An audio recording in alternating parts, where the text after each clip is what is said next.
I'll handle this. It's done.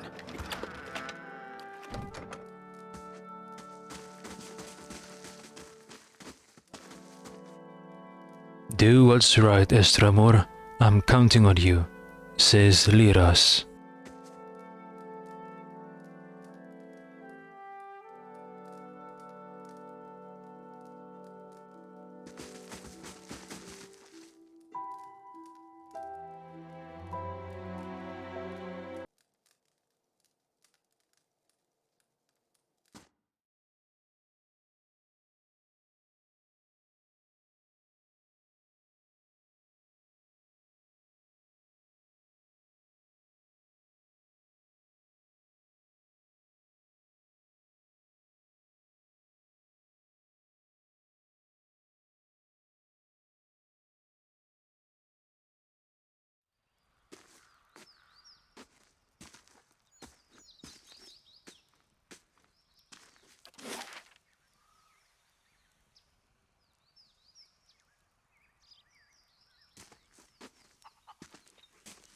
Blood Sands, Ter Evron, the Twin Elms, the Golden Grove. Glenfathan home, alright?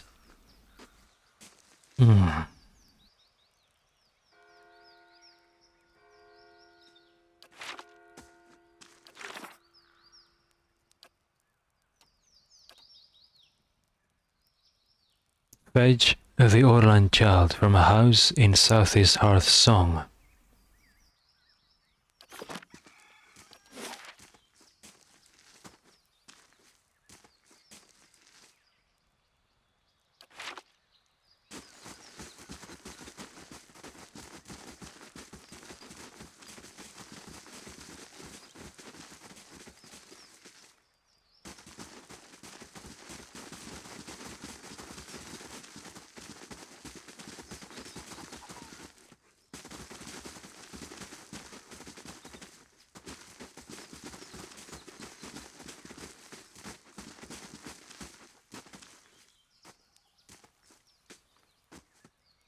Confident tribesman says, the intruder cannot hide from us.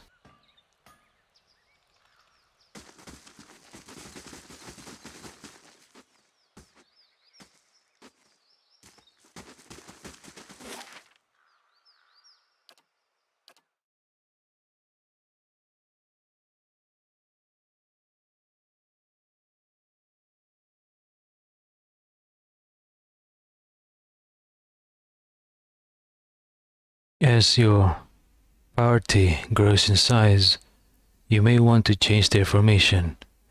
You can use the formation, okay, never mind.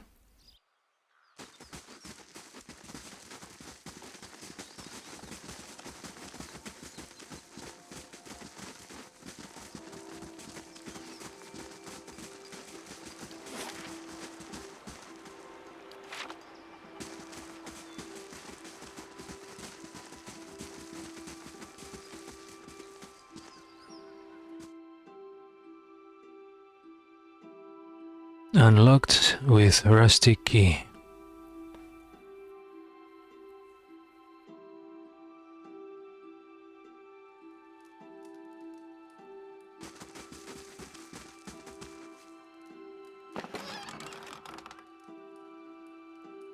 Baby crib, okay. Let's read this first. The hearth still smells of freshly cooked game. Grease spatters the blackened bricks.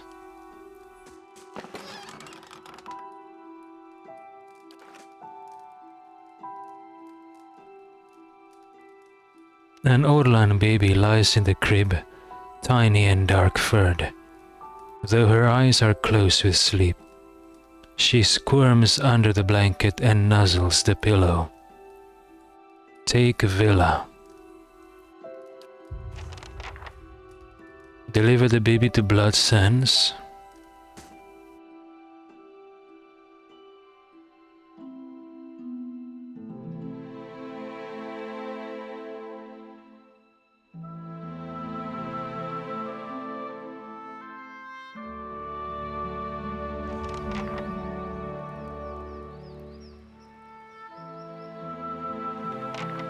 Lyras's weapon is drawn, and his eyes burn with anger. He looks more like his father than ever. I knew my father was a soulless beast, but you... I'd hope you would choose differently. Aris says, I was just going to take her someplace safe. Lyra says, not a chance, Estramor.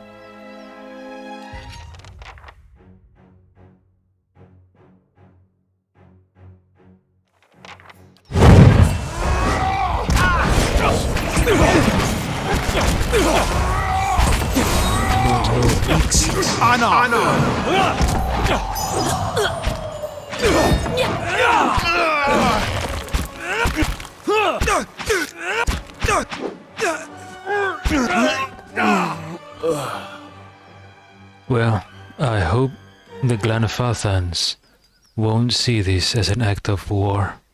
Hopefully. Hopefully not. But this is very reckless of Aris and companion. What if the Glanfathans see this as an act of war?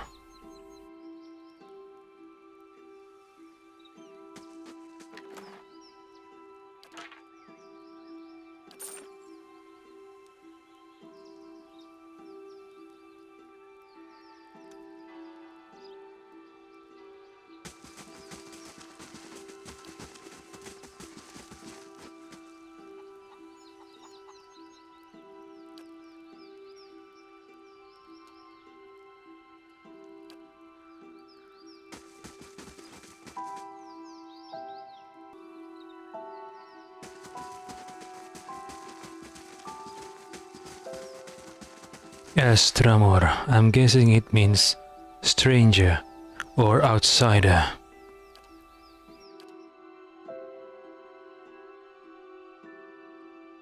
I think it means outsider, not stranger.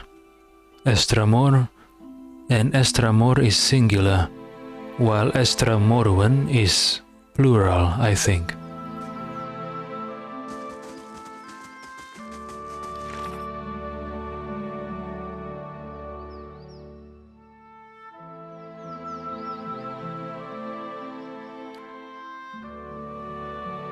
Simok's son, Liras, confronted me about his father's plan. He asked me to poison Simok instead. I can obtain a suitable poison from Bletha, one of the Ovates of the Golden Grove. The Golden Grove.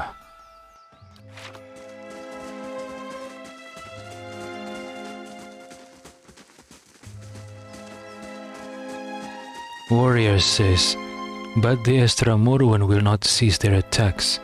We must summon the warriors from every tribe. Warrior says, beware, brother, their lands would soak red, and so would our souls.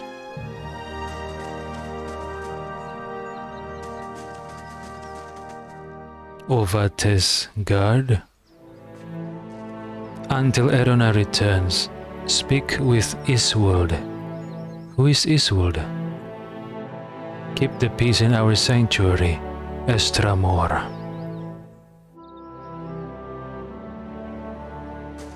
Ovate. Ovate says, Iswold earned my trust. Why do you continue to support Erona?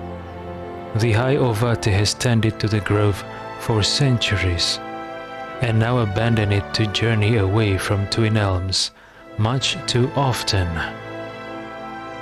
Really?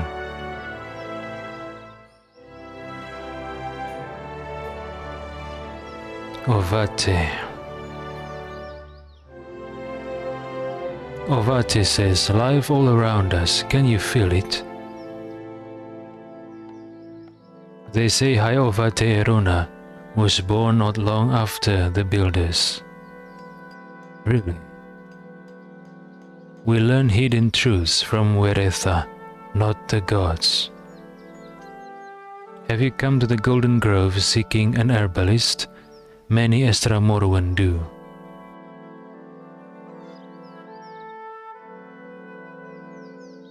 Okay, that's Bletha. Let's save her for later.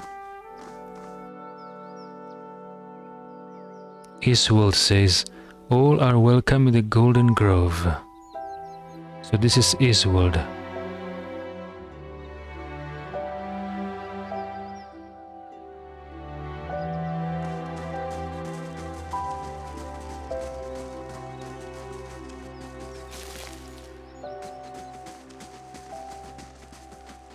Golden leaves flash and shine as they fall from the trees.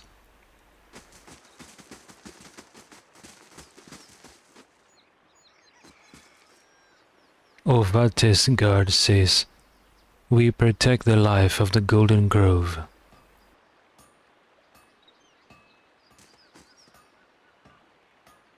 Ovate says, High Ovate Erona reveals the mysteries of the natural world.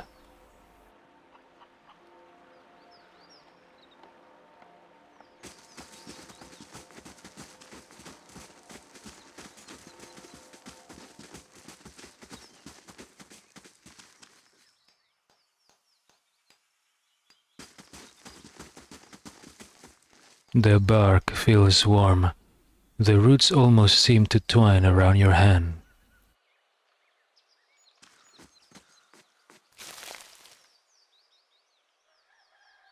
Tamaruen. Hail, Estremor. Though Tamaruen's eyes are closed and his posture still, the man before you keeps his head aimed at you, as if carefully following your movements. Hail to you. May your time in Golden Grove be enriching. If you are in need of services, Tamaruen says, his eyes still closed, speak with Bletha. She will see to your concerns. Aris asks, what can you tell me of the Golden Grove? Tamaruen says, we are naturalists, philosophers, herbalists, and teachers. The Ovates of the Golden Grove know that true wisdom comes from the study of the natural order. We endeavor to teach others to explore the world for themselves. Aris says farewell. Builder's wisdom to you.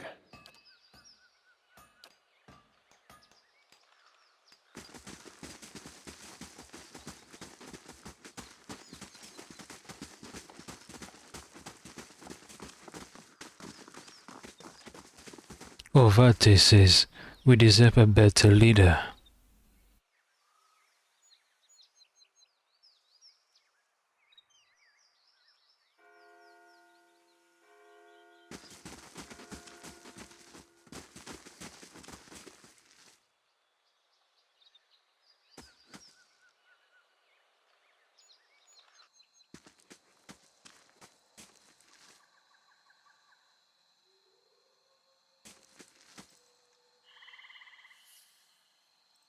Iswold.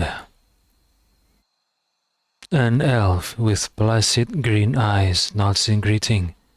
Welcome to the Golden Grove, traveler. Estremor? Do you seek the wisdom of our herbalist, or simply to bask in Weretha's glory?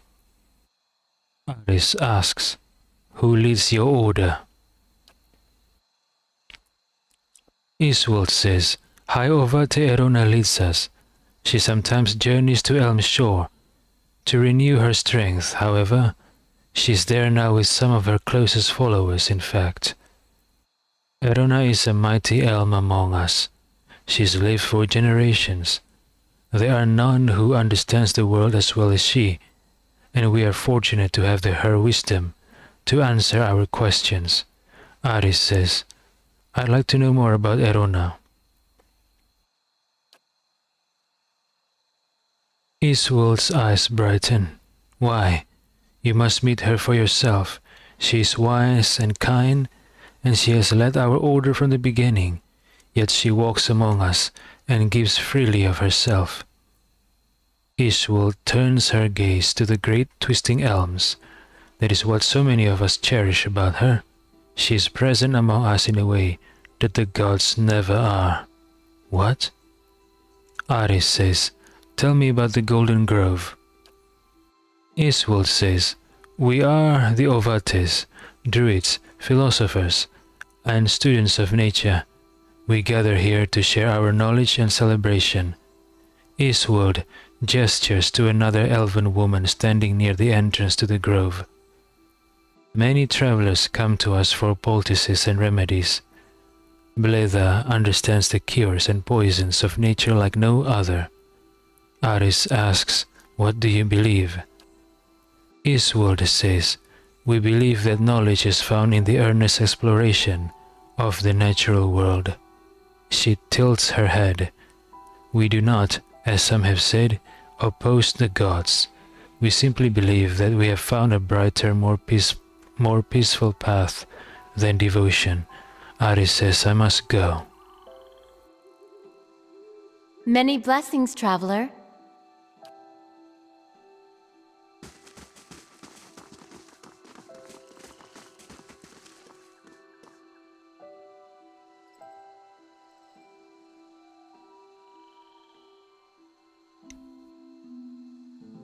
Hail, Estramor. Bletha, the elf, holds a chipped wooden pipe. The sweet smoke wafting from the bowl makes you dizzy. "Welcome, Estramor. I've got herbs and potions for sale. Looking for something to ease your travels, or something to make them more interesting?" When Bletha grins, you see her teeth and gums are stained brown. "Why?" Eder says, "White leaf. Nice way to spend an afternoon, and the following night, and most of the next day." Aris says, "I hear that you can make certain poisons." Bletha takes a deep draw on her pipe. "Poisons? I only deal in tonics that heal and enlighten." She exhales a puff of smoke. "Of course, many beneficial substances can be harmful when taken in great quantities, but that's just Veretha's way of keeping all things in balance." Aris asks, "Really? What kind of substances?" Bletha leans against the winding tree trunk and takes the items off on her fingers. "Oh, there's plenty. Concentrated Karo Golan, and distilled spider venom, rotten blood moss extract, cave coral mixed with skin bone."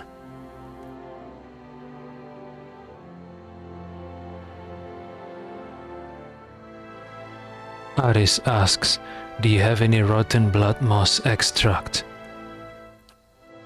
Bletha stops counting and scratches her head. "That's a strange thing to want, but I suppose it's stranger still that I have some. What would you want with that?"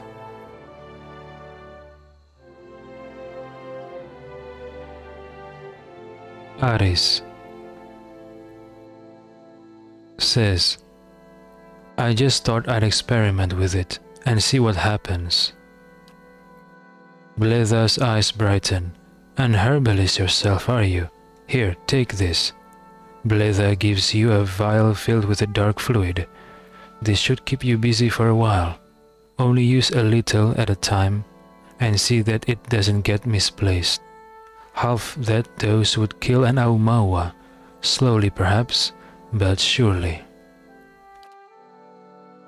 Bletha taps ash from her pipe into the grass. "Was there anything else I can do for you?" Aris says, "I'd like to see your stocks."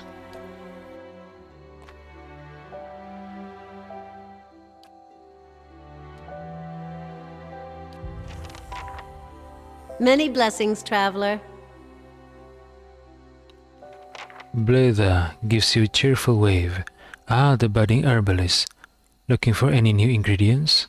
Aris says goodbye.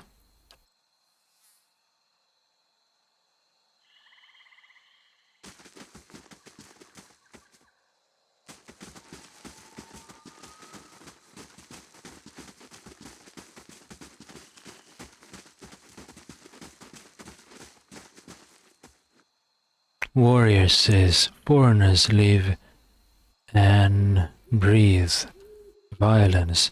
They don't understand anything else. They care only for their own, yes, but we must not forget that we care for more than that.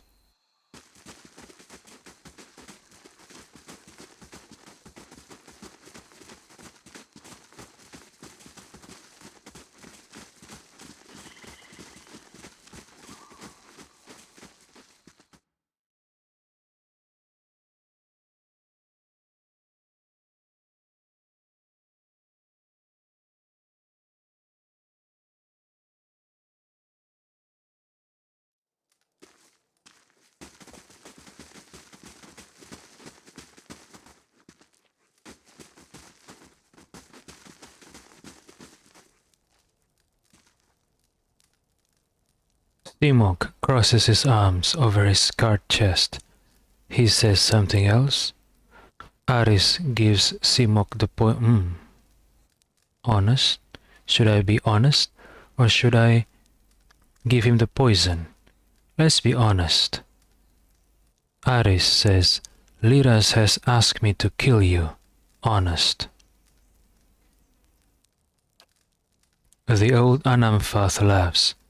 I almost wish you spoke true. Liras doesn't have the ferocity to plot something like that. Simok's expression grows sober. If he did, I would not lack a proper heir now. Aris gives Simok the poison. Here is the potion you ask for. Simok looks from the vial in your hand back to you. Something's wrong. Simok's eyes narrow. What are you trying to give me? Well, should Aris be honest? I mean, he tried to be honest earlier by telling Simok that Liras wants Aris to kill Simok. But he didn't believe Aris.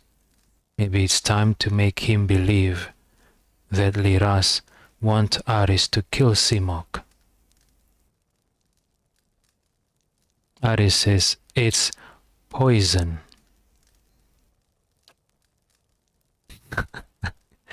Simok rushes at you with a cry of rage.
I hope this doesn't make this place hostile to Aris.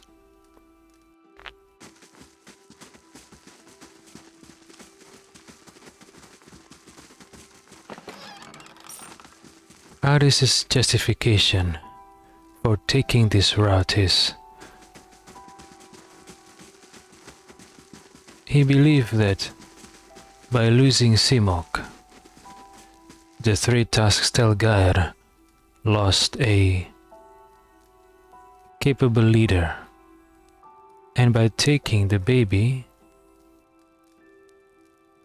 it also prevent the three tasks Stelgaer for having a capable leader, because Simok said earlier that the baby's soul is from... I don't remember what Simok said in detail, but he said something along the lines that the baby possesses a soul that is good for leadership or something like that. So by killing Simok and taking the baby for himself, Aris prevents the three tasks Stelgaer from having a capable and hopefully aggressive leader. This way, hopefully, it will lessen the chance of the Glanfathans being aggressive towards Dirwood. Why?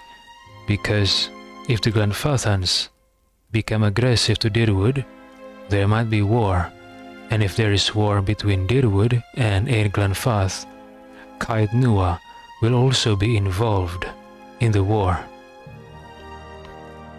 Even if the battles don't happen near Caed Nua, if the Duke or Earl Bademar request troops from Caed Nua has no choice but to answer. And in this current state, in this current condition, Caed Nua is not yet strong enough to deny the requests of Earl Bademar, let alone the Duke of Dirwood. So hopefully the death of Simok and the disappearance of Vela blocks or prevents the Three Tusks Telgair from having capable leader, and hopefully that will also mean that there will be one less voice within the Glanfathans that supports aggressive stance towards Dirwood, and thus preventing or minimizing the risk of a war breaking out. But this is not enough. If Dirwood isn't serious in clamping down on illegal and Withan ruins looting, either by the dozens, I mean the mercenaries from Atmeth's den, or by any Dirwood citizen, then what Aris has done here is not really effective.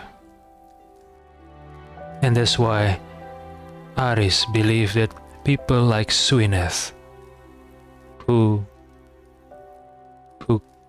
carry out excursions into Eir Glanfath and illegally enter and loot Angwithan ruins, which is also violating the treaty, have to be stopped.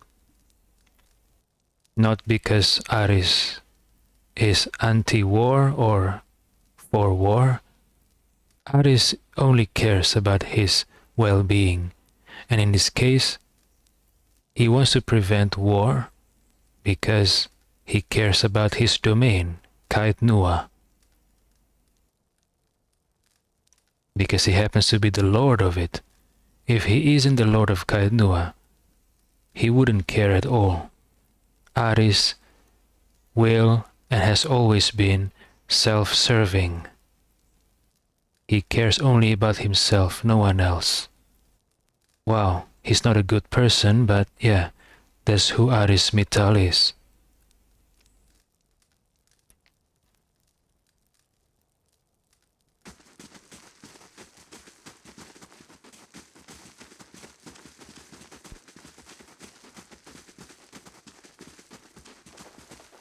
Anyway, don't be like Aris Mittal, okay? Always strive for peace and mutual cooperation, okay? While respecting each other's boundary and house rules.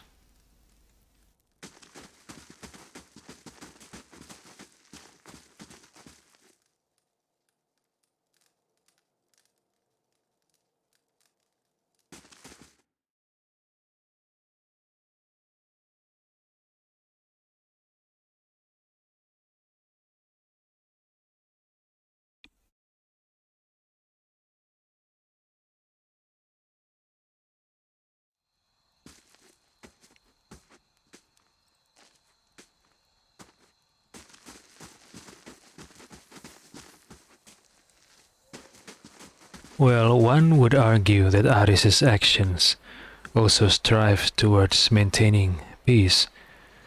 But personally, I don't agree with this course of action. Assassination in time outside the times of war, and also kidnapping a baby. Yeah, I don't condone these actions. Just because Aris is doing it doesn't mean I support it. I don't support it.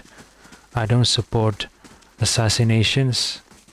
Well, in this case, political assassinations in times of peace, not war. And the kidnapping of a baby, even if it's not a baby, still, it's not good in my opinion. What about the parents of the baby?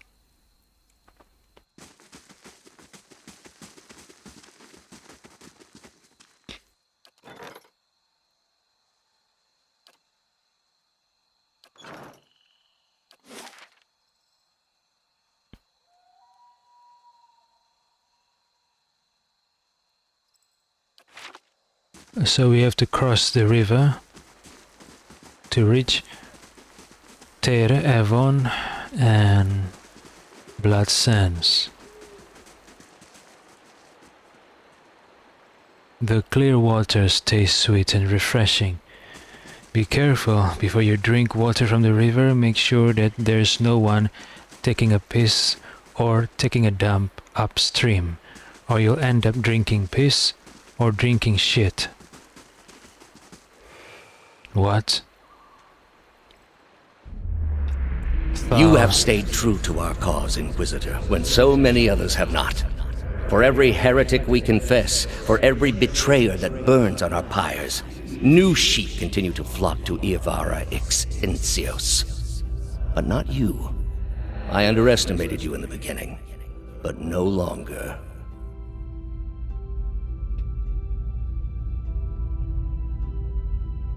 Iavara ex Encios. Aris says, "You honor me, Grand Inquisitor." It is not for honor that I summoned you today, but for duty. Too many of our own have confessed upon the wheel and the rack and the flame.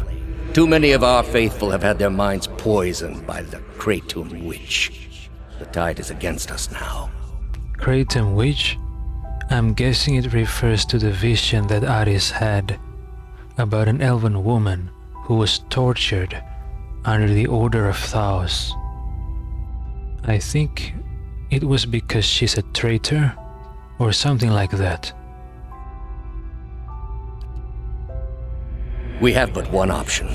Iavara's following must see her exposed for what she is. She must confess her heresy before my court. Okay, so the elven woman's name is Iavara? Okay. Aris asks, how would we reach her? Not in Kratom, surely. Their lord has embraced her heathen faith and protects her with his army. But in Oceanus, things would be different. The king of Oceanus is a sinful man. We have helped him to see the error of his ways, and now he fears for his soul. He would pay any price for absolution. Okay, so the Lord of Kratom has embraced Iavara's teachings. But the king of Oceanus is not. Alright? Aris asks, but how would we get Iavara to move to Oceanus? You told me once that you had never met Iavara. Now you will tell me the truth. Yeah, I remember this. In one of Aris's visions of one of his past lives, Aris said he never met the woman. Faust stares into your eyes. He seems never to blink. A rush of panic spreads through your body, and you can feel the sweat beginning to seep through your skin. You want to be anywhere else, but there is no escaping his gaze.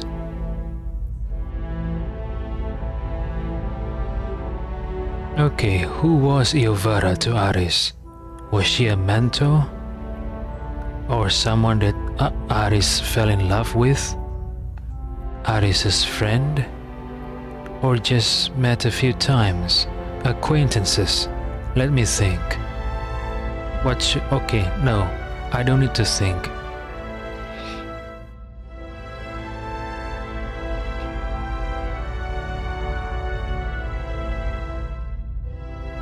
Aris says, we may have met a few times. Okay? Did Aris telling the truth or not? It doesn't matter though.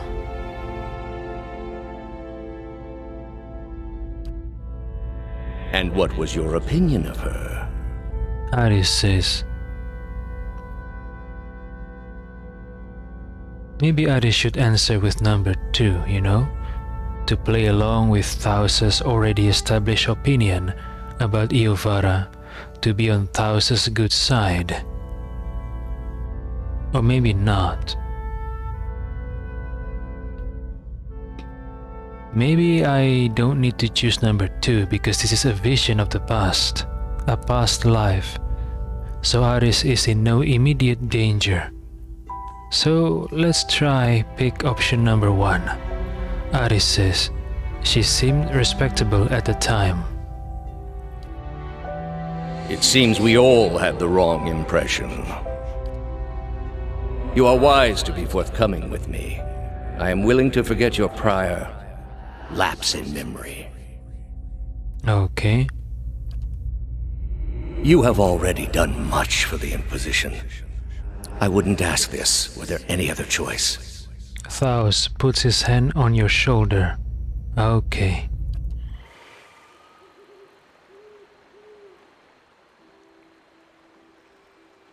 Aris has done much for the Inquisition in his past life.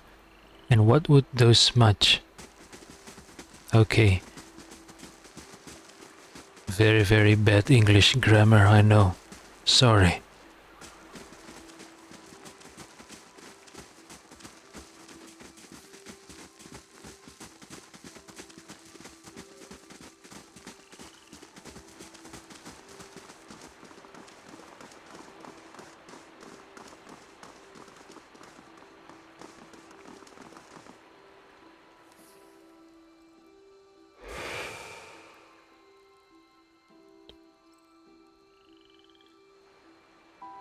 See there, 2 identical women seem to fade into view as they move away from the great trees that camouflage them. Their skin is tree bark, rigid and scaly, wreathed in a curling tangle of roots, buds, and blooms.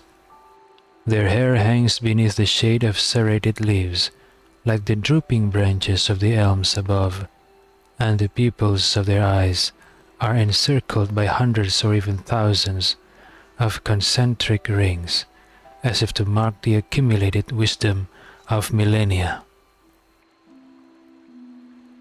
Turn around, flesh creature. Outsiders are not permitted to approach the elms. One of them extends a snarl of roots toward you, that snakes and twists together to form something like an open hand, palm down. Do you not feel it, sister? Something familiar. An ancient soul, like the other one. Another defiler, no doubt.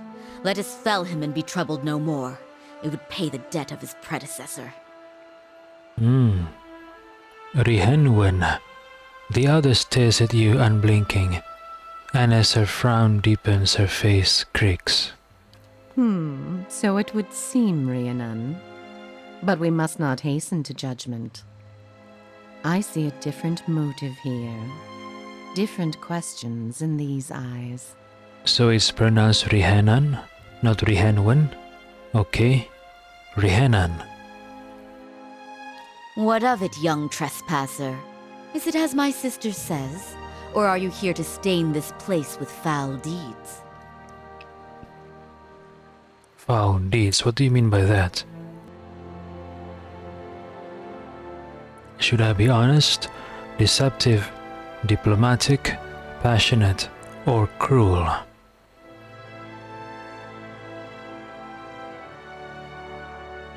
Let's be honest, Aris says.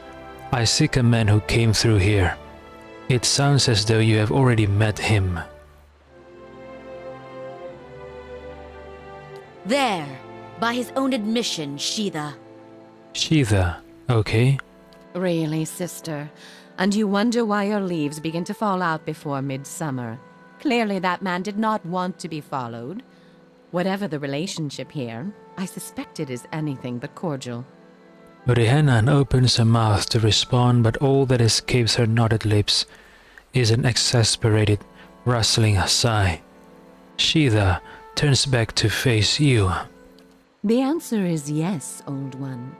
We crossed paths with Theos not long ago, and we can tell you where he went. But I find it curious that anyone would seek him out. Suspicious, even. If we are to help you find him, we would know why. Aris says, stopping him might end Widewind's legacy. No, it doesn't fit Aris's personality that I've created for him. Aris is self-serving. So it's not to stop Widewind's legacy, it is to fix his own awakening. So it's choice number one. Aris says, I have a problem, and he's the only one who can fix it. Ah, so you do. I should have seen it when you first approached. Sheetha's eyes scan over you for a moment, and you have the strangest sense that she is looking beneath your skin. Oh, what skin? Foreskin? We are slipping in our advanced age, sister. I see it now. You are awakened. Your soul is awake, and something once buried deep now wells to the surface.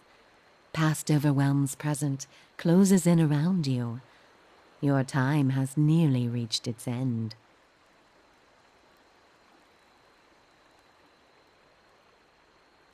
Aris says, I just need to get to Thaos. I am sorry to tell you this, but Theos cannot give you what you seek. Nor can any man. An awakening cannot be undone, any more than your past can be undone. Eder says, what's she mean? I thought Myrwald said. Alas's face is rigid. This is permanent? Kana says, what? Kana glances at you, but that can't be right. Not after everything. There must be someone else we can ask. Sagani's gaze flickers to you. I'm sorry. Duran says, we did not come down this road together to be refused passage by a pair of talking saplings. Oh, Durans, stop being always confrontational. Aris says, so this has all been for nothing, and I'm going to lose my mind. The soul is formless without a past to shape it. Did you truly expect to be able to wipe it away?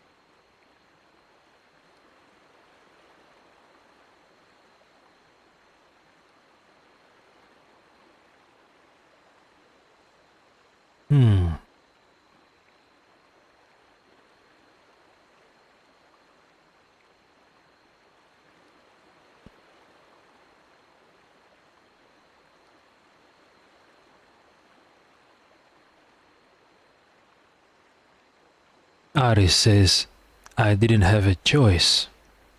You would rather believe in a comforting falsity than accept a hard truth. A common trait among your kind. Endearing in some ways, but it is an obstruction. A lie within a lie. It is only when you face that truth, abandon hope of salvation, and digest its uncompromising absoluteness, that a soul's true nature is laid bare. However, as much as my sister speaks truly that there is no way back from an awakening, there may yet be a way forward. Would you agree, Sheetha? I would. Were the way not so likely to end in death. Aris asks, what is it? The man Theos you must already know by now. You are linked by a common past. Something about it lingers within you, festering, unresolved. What it is I cannot see any more than you. And without that knowledge, your doom is certain. Linked by a common past. Well, Aris refers to him as Grand Inquisitor. But were you to learn the source of this discord, perhaps it could be put to rest. Though it is equally possible it will trouble you as much now as it did then, and merely speed your condition to its end. Aris asks, my past comes to me in pieces. How do I unlock the rest? You might wait for it to come on its own, of course, but when it comes, it will replace your sanity's last breath. Such is the nature of your condition.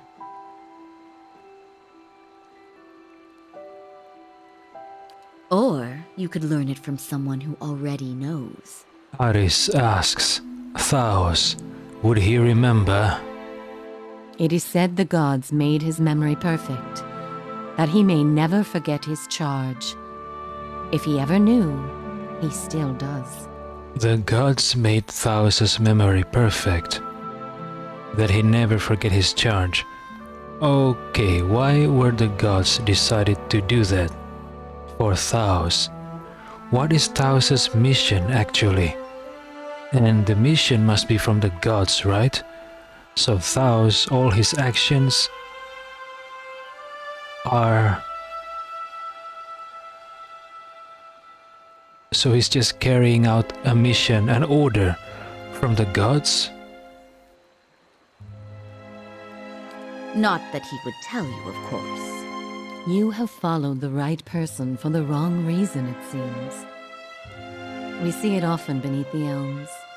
The soul dragging mind and body to unknown places for unfathomable reasons. You may have wandered into Theos' path many times, in many lifetimes, without an awakening to show you why. The only thing that's certain is you did not find what you sought. Aris says, you said you know where he went. He has gone down beneath the tower to a place older than we, where the people of Engwith once walked. He makes his way to the buried city, Sun and Shadow. Sheetha nods, causing leaves to shuffle against one another. Yes, Sun in Shadow.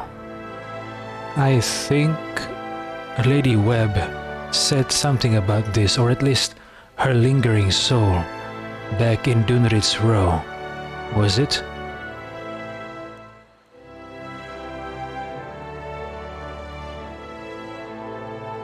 Yeah, back in Dunrit's Row, I think. Another place down below, similar to Kaid Nua, the endless path of Otnua. So does it mean the Engwithan prefers to build their cities below ground? May he stay down there and rot with the remains of his people. He may yet. He won't be returning the way he came, that much is certain. He opened a secret path in the tower's base, and saw it destroyed behind him through some vile means. Rhiannon said, may he...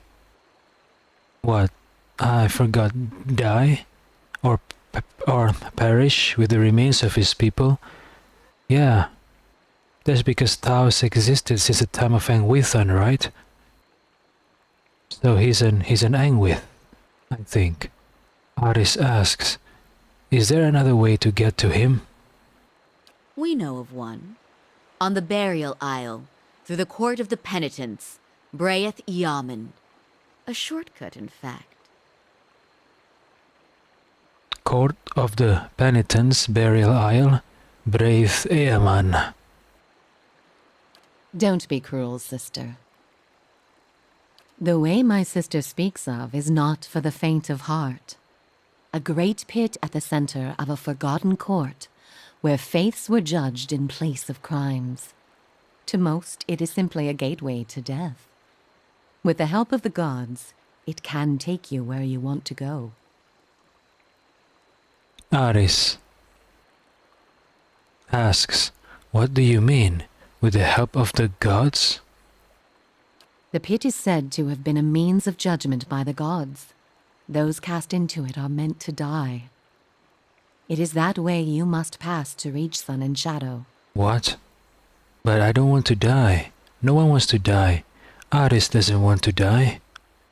The court is old.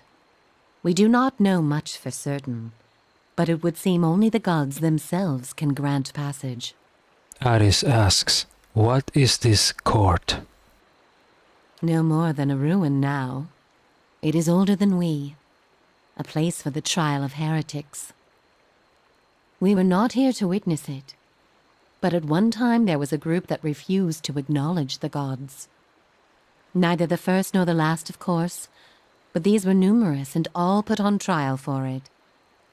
Those who did not repent were cast into the pit and imprisoned below. The fall killed them, of course. The prison was not for people but for their souls, and their sentences were eternal. It is said that many of the condemned repented and were permitted by the gods to ascend from the pit, so long as they pledged their service to one of them. But these are old legends. Ah. I see. Aris asks, how would I ever get the gods to help me? Behind us is Ter Evron, said to pierce the shroud itself and a place of communion with all gods. If ever there was a time for prayer, you have found it. Aris asks, so the only way to get through this pit is to pray for help? Not the only way. Just the only one that doesn't end with your body impaled on jagged rocks. Aris asks, who would I pray to? Rihenan says, any god you can, I should think. I would pray first to those gods you like best.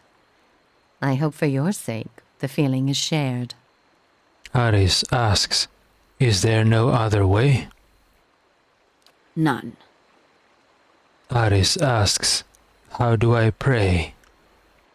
Ter Evron is also called the Hall of Stars, and the stars show us the allegiances of the gods. When stars are in conjunction, we know the gods they represent are aligned as well. You should choose a place to pray where you'll be closest to those you want to hear you. If a god stands alone, you should pray to that god. If they band together, you should address them all. Choose your words wisely, for all gods expect proper homage, and none has patience for fools. Aris says, I have other questions. What do you wish to know? Aris asks, how did you know I was pursuing Thaos? The same way that you are no doubt able to peer into the ether and experience the souls of others. It is something we are born with, some more, some less. A gift common to many creatures of the wilds. You share certain similarities with the man you pursue. For your sake, I pray they are few and of no consequence. Aris says, you mentioned that people come to these elms without knowing why.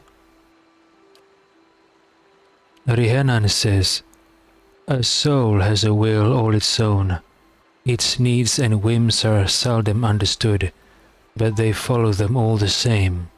There is something about this place that reaches beyond our understanding, something like a beacon.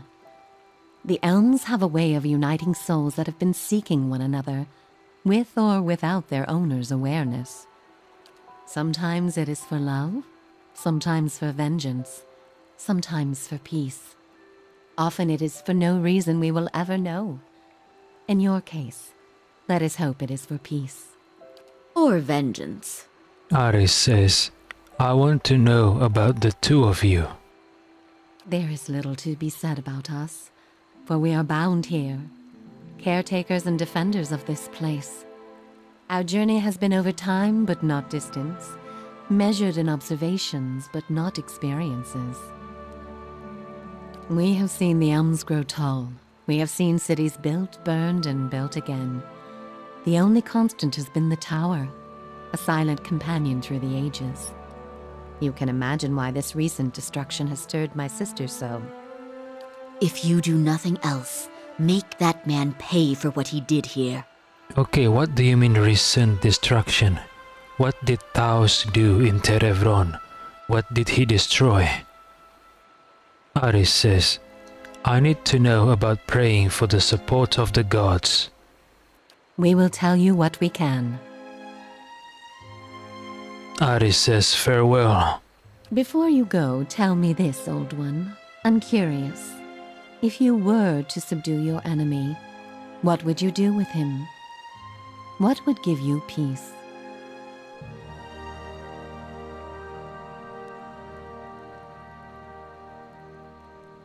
Aris says, I won't know until I get there. A great many questions still to be answered. Shida nods. All the same, think on this matter. Be assured in your course. In the end, it may mean all the difference, not just to his soul, but to yours. And be warned. Some questions have answers that can never be learned, and it is those that trouble the soul above all others. May you find an answer to yours.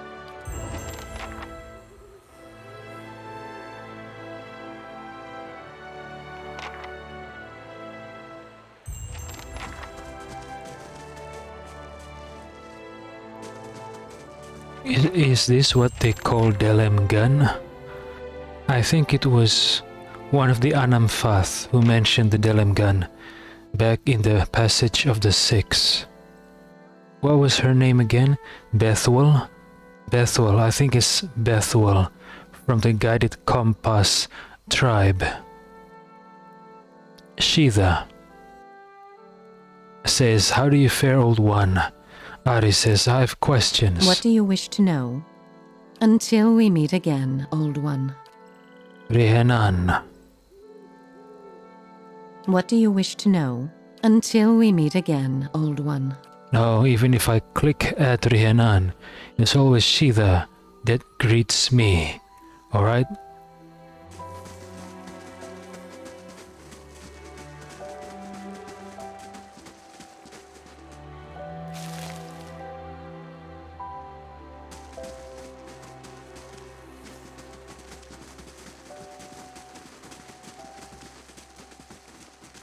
What about the Blood Sands? What is this place? Tribeswoman says, are you sure of what you claim? I hope that the sacrifices would have waned. Huntress says, with the frontiers again open, I assure you, we'll need much war paint in the coming season. So they create war paints from sacrifices? Why?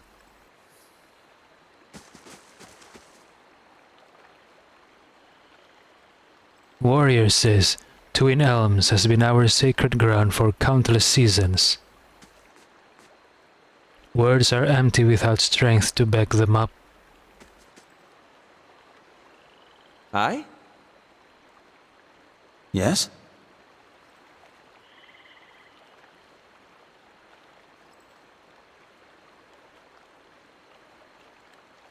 I shall.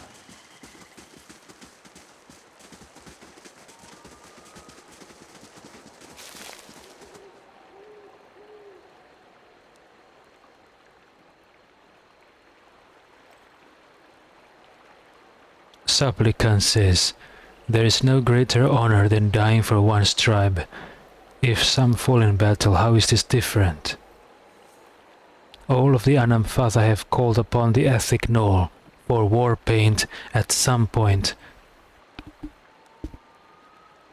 Ethic Knoll, alright. Who is this Ethic Knoll?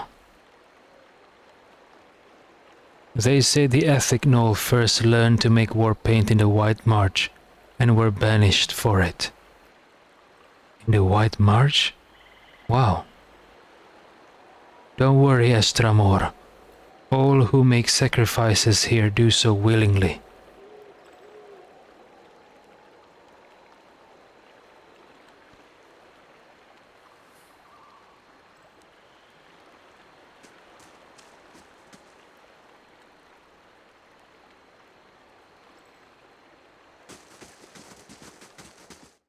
Blood Sense. Let's check it out. Talents can be used to strongly differentiate characters as they advance. Class talents modify existing class abilities or grant access to new ones that are not core to the class. Right, here we are.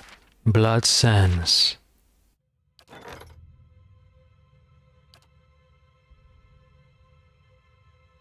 Grand Adventure. Okay, who are we going to assign?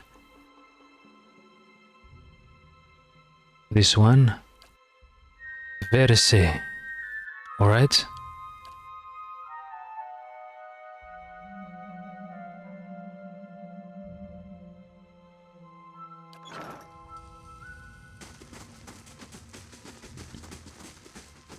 Keeper Garost. Oh, and Orlan. The Ethic Knoll welcomes your presence, supplicants, says Keeper Garost. Greatness requires sacrifice.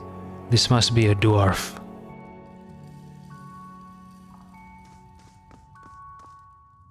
These halls are not for the weak of spirit.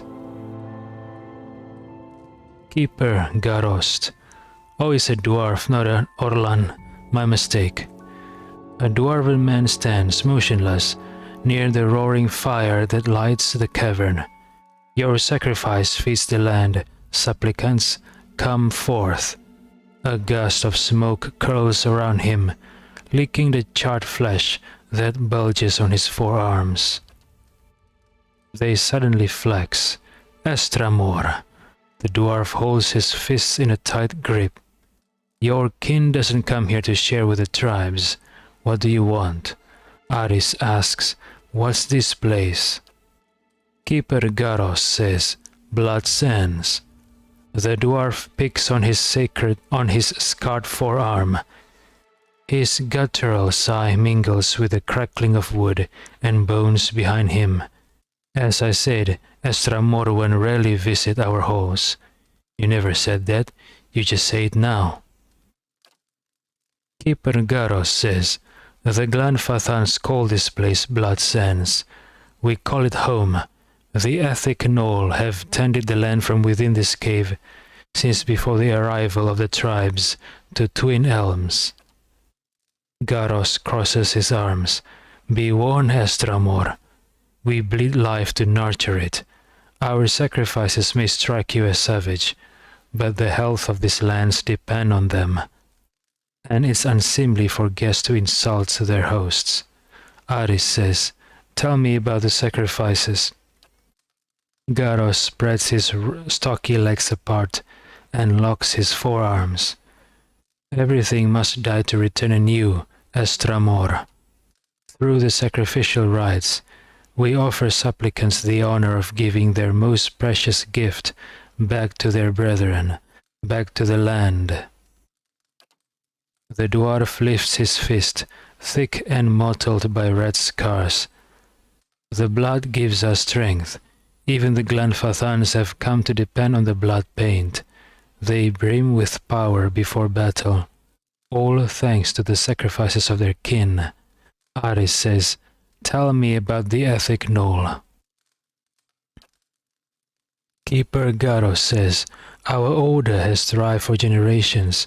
Before we came to Twin Elms, our rites fed the lands of the eastern mountains. Now we share blood for Eir Glanfath.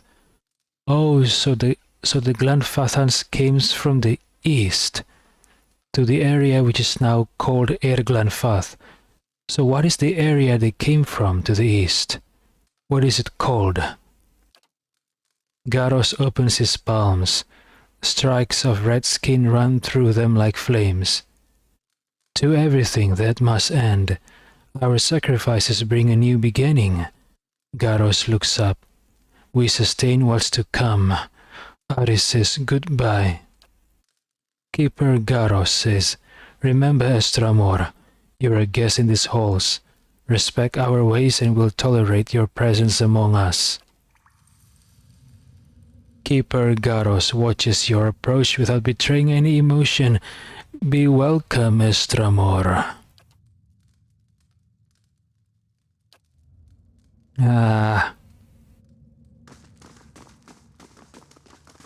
Sorry about that. Keeper, dwarf says, there are still rites to be performed at the main altar. If you wish to observe, we only ask that you remain silent. You mean silencio? Have you come to give of yourself, Orlan? You may seek out any of our order within the sacrificial chambers. Essence taken by force may sustain one, but essence given freely empowers many.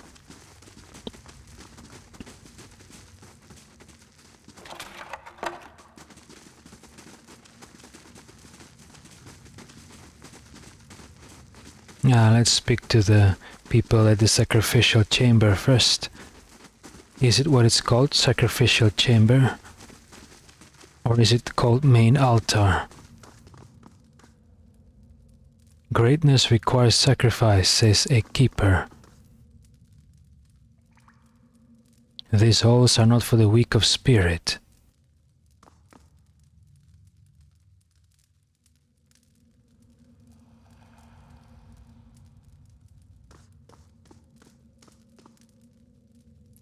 Talan.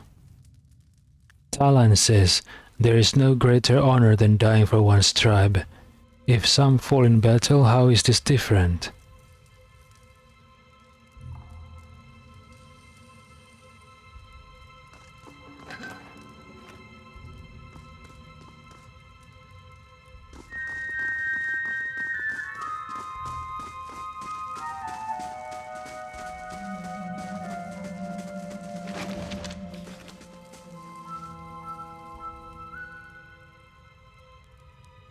Naka. Who is this Naka? The petitioner before you is swaddled in loose-fitting robes. Her hair is greasy and matted. A glossy film of sweat and grime coats her exposed skin. She has the swollen features of pregnancy and several missing teeth in her big grinning smile. As you approach, she slowly turns to you and examines you from head to toe, smiling the entire time. Joyous day to you, she says, despite coming from a wearied body. Her voice sounds resonant and relaxed. I am Naka, midwife and lore keeper. Naka's hands run across the slight bulge in her belly. She rolls her head back and sighs a relaxed purr. Aris asks, are you feeling well? Naka says, flawless. She replies, apologies, I should be left to my meditation. The rite of strength is invigorating, almost overwhelming to the senses. She reaches down and cradles her belly in her hands and turns away. Something's not right about this woman. What is it? Aris says, I don't have time for this.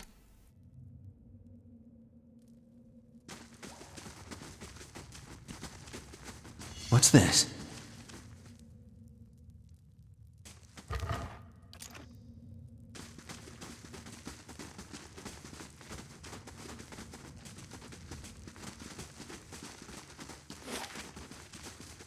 Wow, what is that? Flame blight? Why is it here? I'll handle this. It's done. Oh, it's stealing.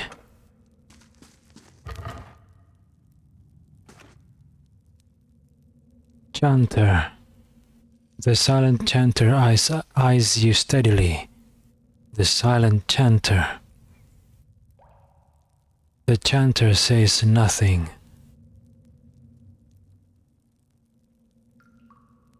The chanter grunts a long, low syllable that echoes through the cave.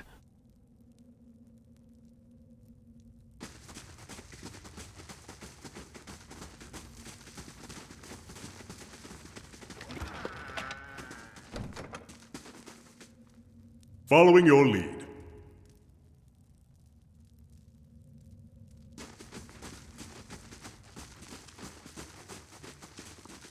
chanter says, Thuk Nol, Bem Santum. Keeper says, just as the flesh of one nourishes many, the sacrifices freely made strengthens those that will come to us. Strength for the ones that will come to us, for the ones that will come to us, for the ones that will come to us. Okay, so the keeper says a prayer, I think, and the chanter echoes the prayer.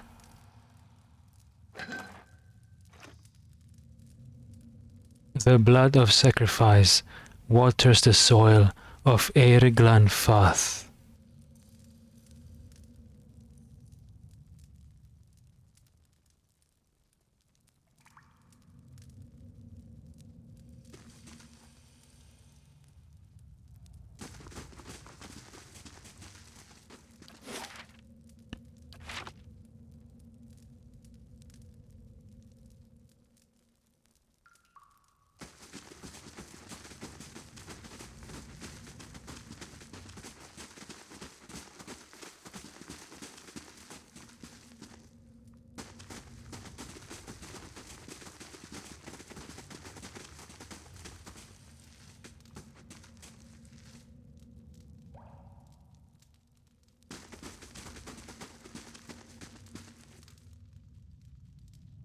The heat emanating from this pool threatens to singe the flesh of your face.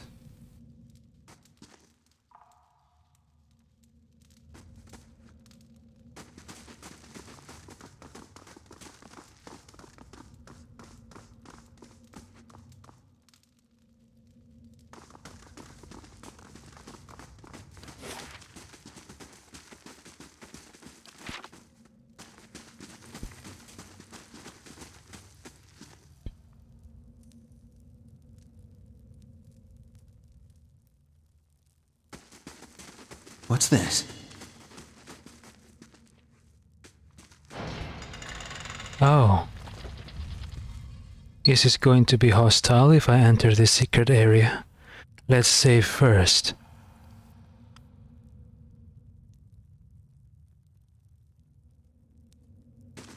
Let's see what we found.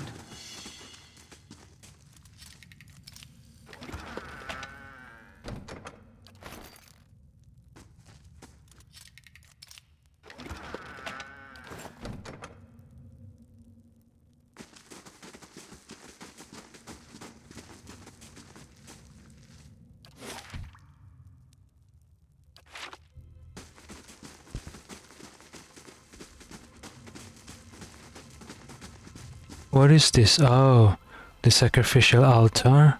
I see.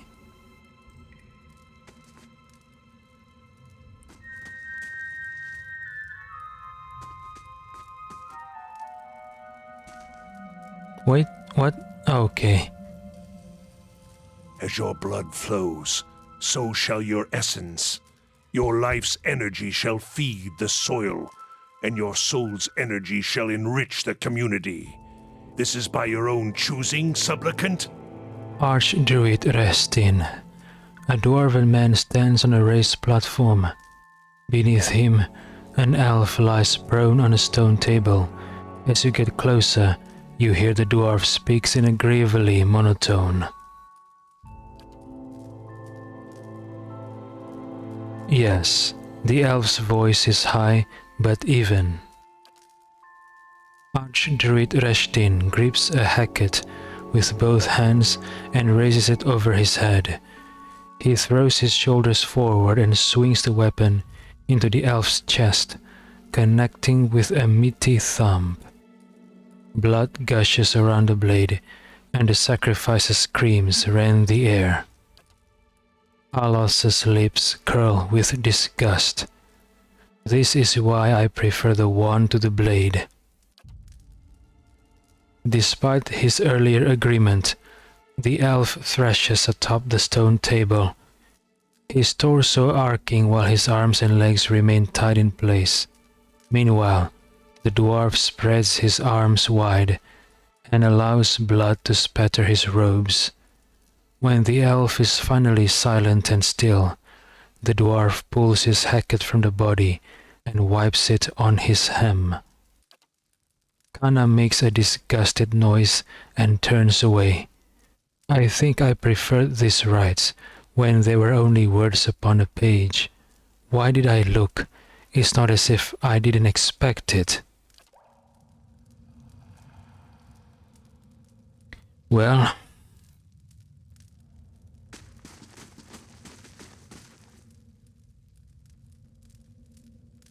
Sagani and Durans didn't say anything. Interesting.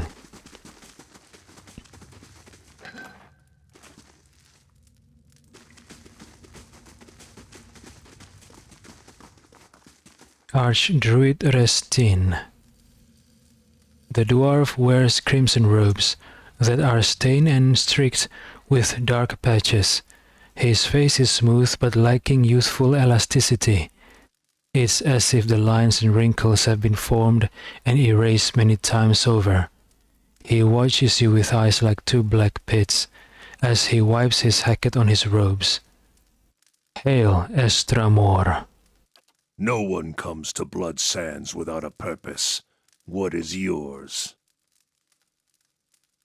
Archdruid Reshtin's voice is deep and rough-edged.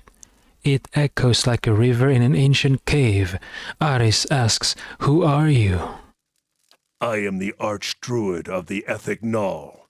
For centuries it has been my duty to guide our rituals and guard our knowledge. It is work that requires a certain resilience, but it is not without its benefits. Reshtin's black eyes glitter. He sounds like he's trying to hold his shit in from going out his ass. Reshtin's eerily smooth face is motionless as he watches you. Well, Reshtin is very disciplined. Every night he does his 15-step skincare routine. That's why his face is smooth, no wrinkles. And he also... Wait, okay. I thought I saw something. Aris says, "You murdered a man right here." Reshtin lowers his head. "Your simplistic morals do not apply here, Estramor. Murder does not enter into it." "I see." It was a sacrifice, and one willingly entered into. The survival of all things depends on balance. Give and take. The smooth skin at the corners of his mouth and eyes wrinkles for one brief instant. Oh, his skincare routine is not that flawless, I see. Reshtin says, "This principle lies at the heart of all power. Expending something of value releases energy, energy that can be channeled by those who know how." Archdruid Reshtin tilts his head towards you. All Kith, whether or not they care to admit it, practice this. We take the yield of the land and the flesh of beasts to live, and we give our blood and sweat to propagate the things we desire. What's with option number 3? Why would Aris suddenly, spontaneously decide to attack? What? Aris says, "I can see what you mean." Archdruid Reshtin says, "Then you're wiser than most.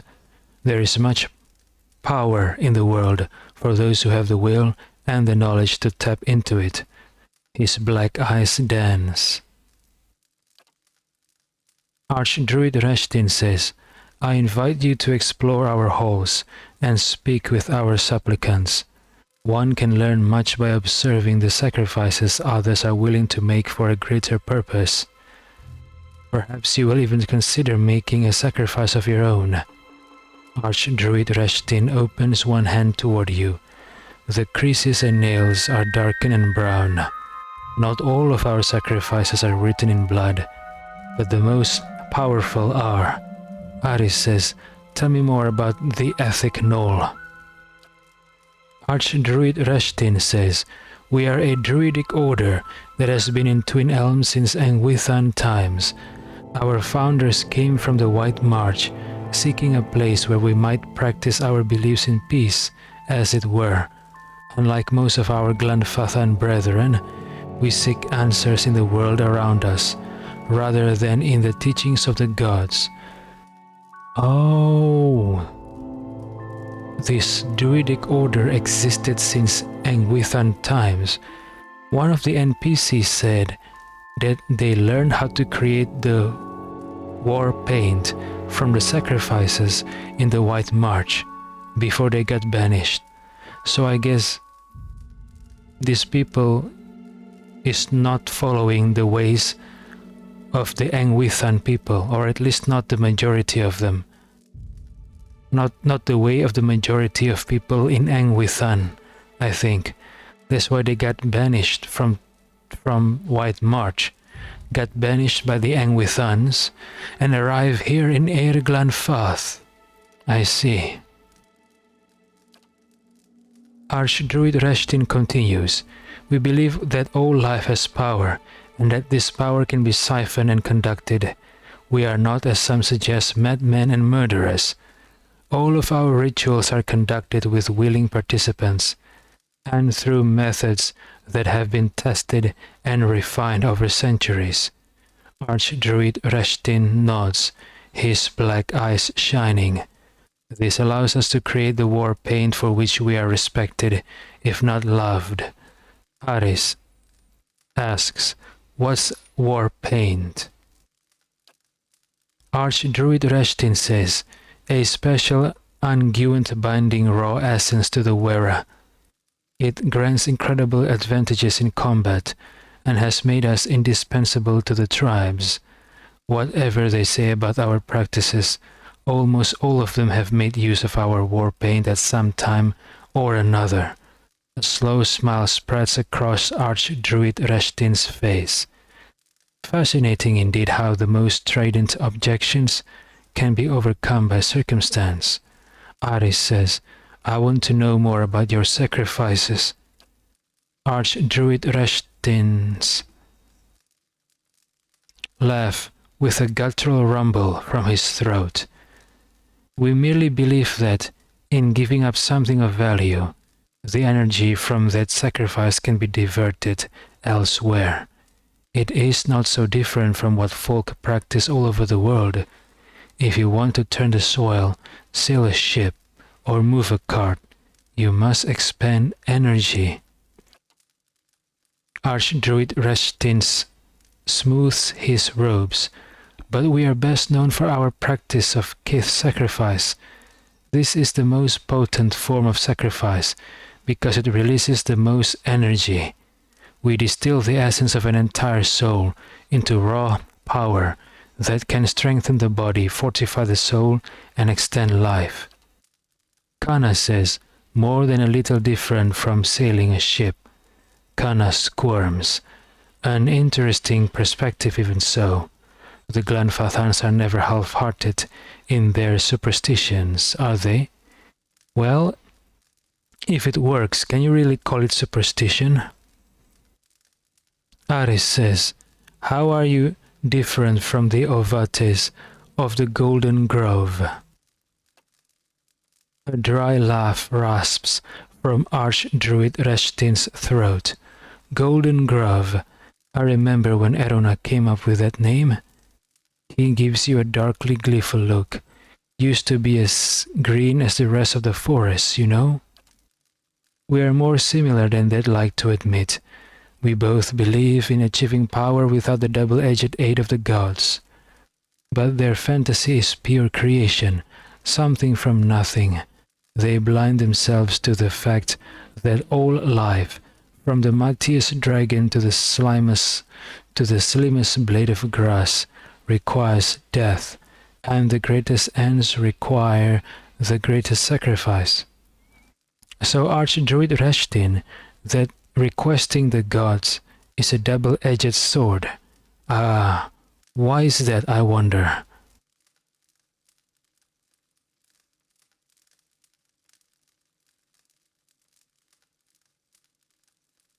Ares says, some sacrifices are simply too costly.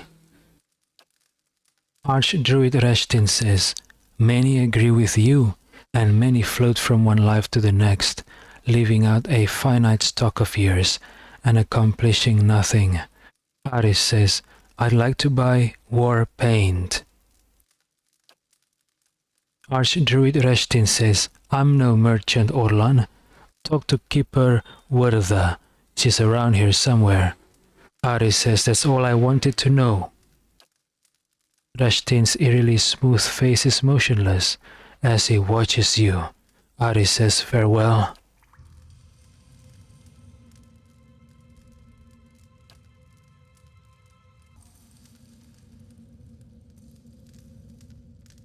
Alright, so where were we?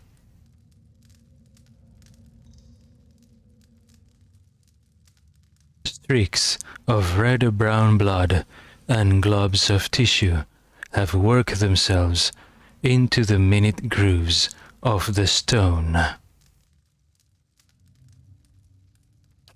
Alright.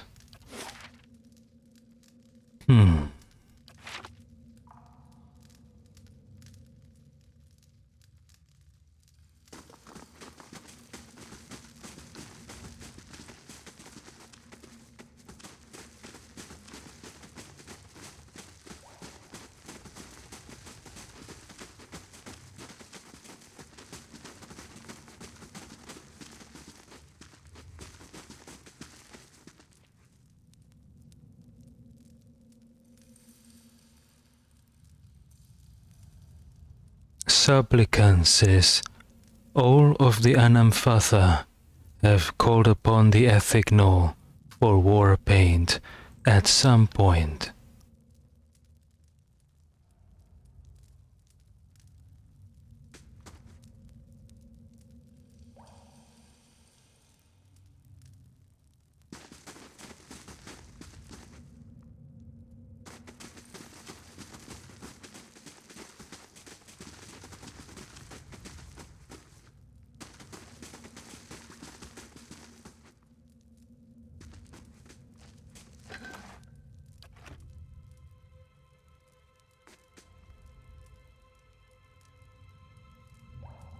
Keeper says, greatness requires sacrifice.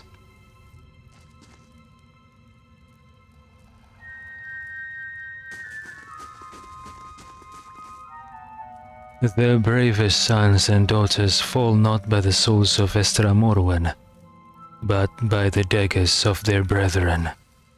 Oh, a betrayal? What is this referring to? Maybe some kind of event in the past where the bravest sons and daughters, the best of the Glanfathans, were betrayed by their own, perhaps.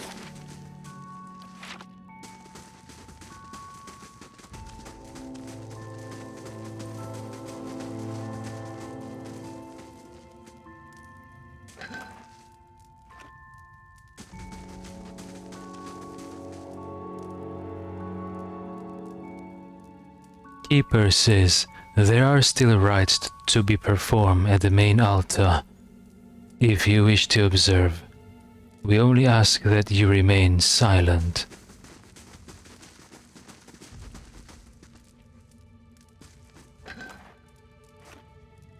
Keeper Artha. It's pronounced Artha, right? Like Rihenwen, it's pronounced Rihenan, or something like that.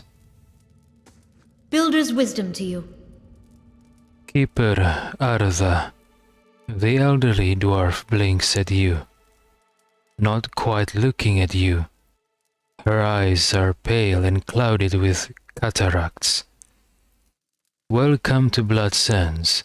It is rare that an Estramor sets foot in these caverns. Artha's sightless eyes fix on you as she tilts her head. What brings you here, I wonder? Aris asks, what do you do here? Keeper Artha says, I sell and maintain certain goods for the preservation of our order, and I perform some of our ritual sacrifices. Something more?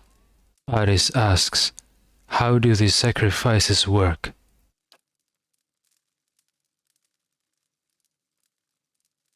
Keeper Arda says, like any worthwhile ritual, it's too complex to explain in detail.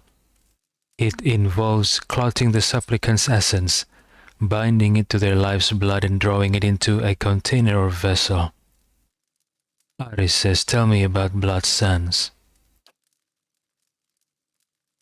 Keeper Arda cackles. Already I have heard your questions bounce along these halls.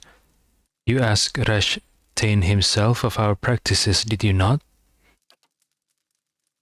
This the raw, bloody heart of Eir Glanfath, where some come to give their essence back to their people.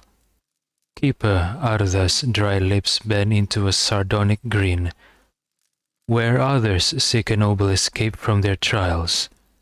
The legacy of the builders to the tribes was not merely Adra and stone, but a sense of community, and it is here that Glanfathans come to sacrifice what is most precious, even their own lives, to preserve it. Ares says, I'd like to see what you have for sale.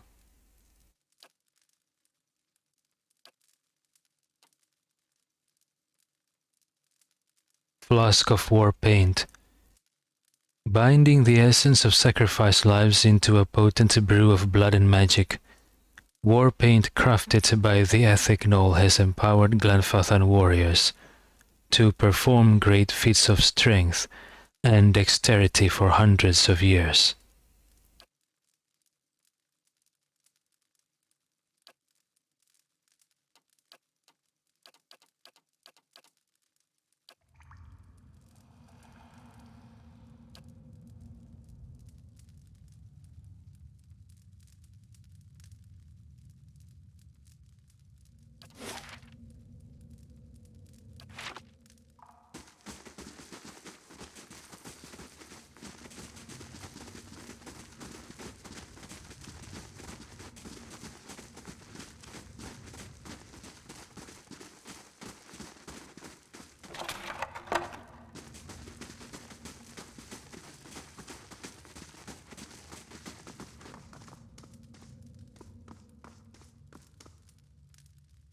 Smoke curls up from these charred skeletons.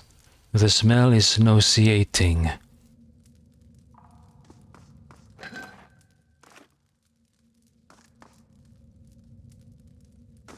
Okay, I've explored all of the Blood Sands area. I guess now it's time to enter Teir Evron.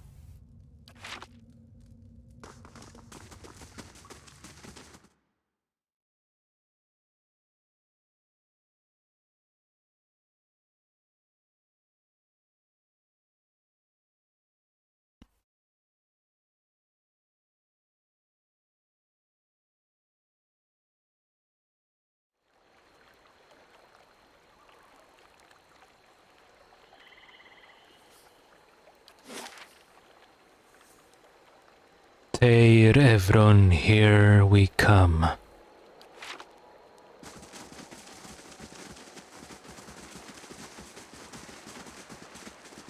Tribeswoman says, but is it worth the suffering we feel? What is she talking about?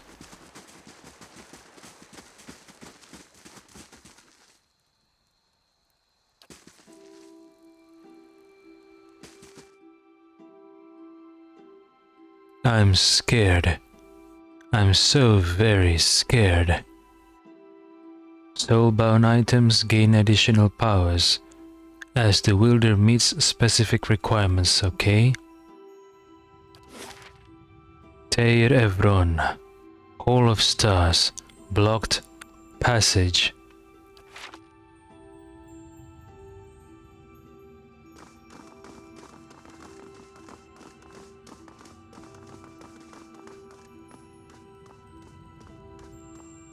Shattered and charred stone blocks the passage. Shattered and charred stone blocks the passage into sun and shadow. Bookcase. The Queen That Was and Still Is. The Midwife's Memoirs. Excerpts from the Sermon of Struggle.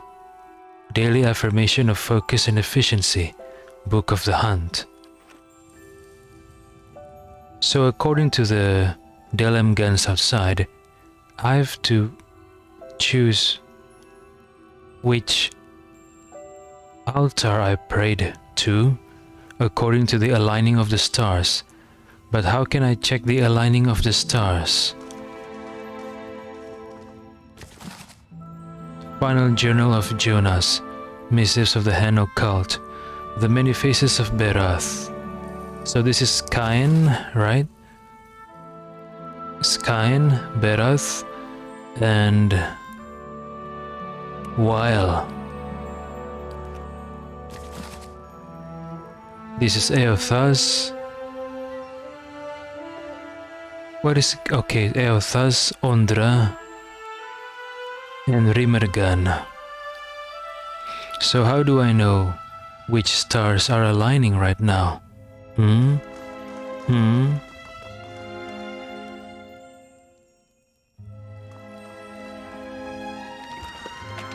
Alta, luminescent Adrashad. Crisp flashes of light run through this Adrashad, pulsing in its faceted core like veins of light fueled by a heart of fire. Quest, luminescent Adrashad? A quest? Why is it a quest?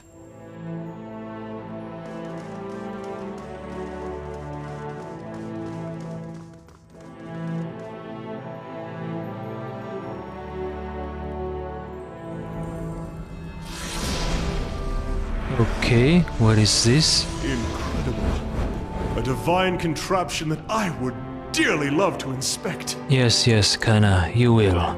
Soon. Oh, Abidon, Galawain, Magran, Yelea, Berath, Ondras, Cain, Rimergan. How many gods are there? 1, 2, 3, 4, 5, 6, 7, 8. Abidon's dead. Galawain, Magran, Yelea, Berath, Cain, Ondra, Rimergan. I think there's one deity not mentioned here. The one that the Leaden Key, I think, worship. I think it's a goddess. What was her name again? The deity, the female deity that the Leaden Key worships. Okay, what's her name again? I forgot. Let me think. Yeah, dang it, I forgot her name. Okay, so there are two constellations that are not named.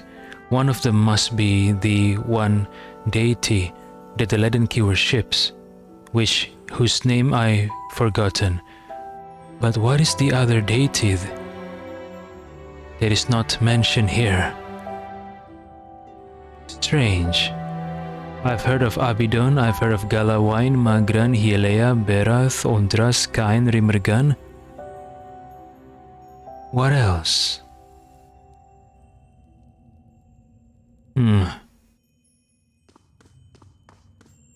Nothing happens when you approach Wodikas. Ah!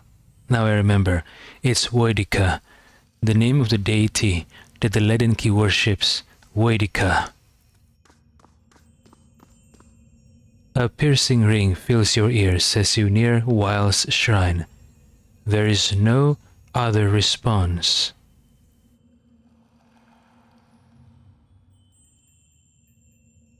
Weil. Oh yeah, Weil is not named here. Why?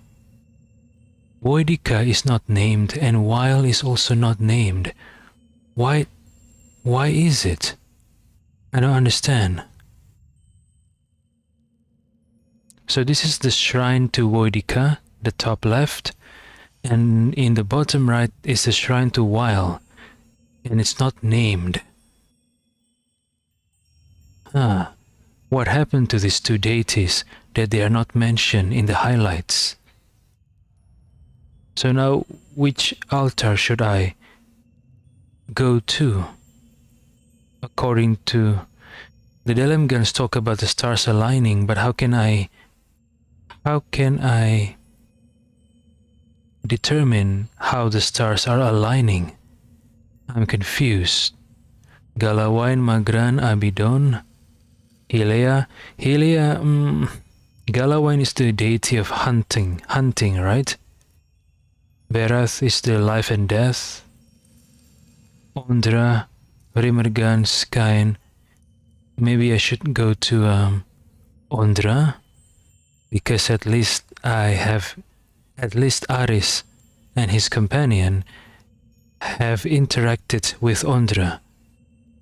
Or should I say Aris, because it happened in his visions, right? And no one else saw it. Back in the Abbey of the Fallen Moon. Maybe I will have Aris choose Ondra because of familiarity.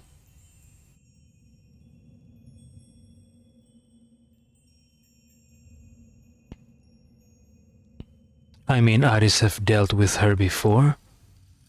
So yeah, let's go here.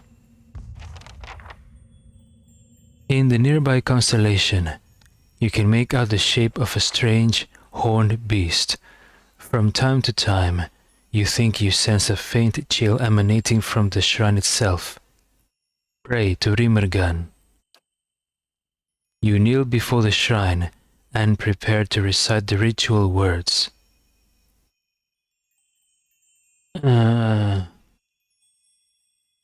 Okay, leave. What deity is this? Skyn, Rimergan, and Ondra. Rimergan is, I think this deity relates to the code, right? Skyn, it relates to the people who conspire, or I don't know, something like that. It has something to do with what the guy said, the priest of Skyn said back in Deerford. Ondra is the deity that handles, I don't know, memories, I guess? Pray to Rimergan. Oh, I have to pray to Rimergan? No, I don't want to pray to Rimergan. I don't know any of his tenets. What about Berath? In the glittering stars of the nearby constellation, you see the grim shape of a skull. Its jaws are open wide, as if frozen in a silent scream. Okay, who is familiar with Berath in my party? I know Durans is familiar with Magran. He's a priest of Magran, right? One of the 12 who created the Godhammer bomb, according to his story, according to what he said to Aris. I don't know if it's true or not. So why not go to Magran, if this is Magran at all? Oh, this is Galawain, okay. This is Hilea. This is Berath. This is Rimergan. Okay, I can't choose anything else. I can choose Abidon. Okay, let's try Berath. Once more you stand before the shrine and the skull constellation which marks its dedication to Berath. Pray to Berath. You kneel before the shrine and prepare to recite the ritual words.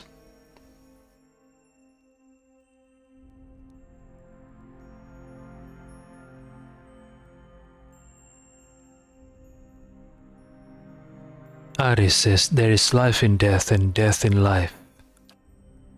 There is a rippling shift in the air around you, as if some unfelt wind has changed, bringing unexpected warmth. You feel the peculiar weight of an unseen presence and of eyes upon you. You kneel and pray to Berath, even while your eyes are closed. You see a road that seems to stretch on forever.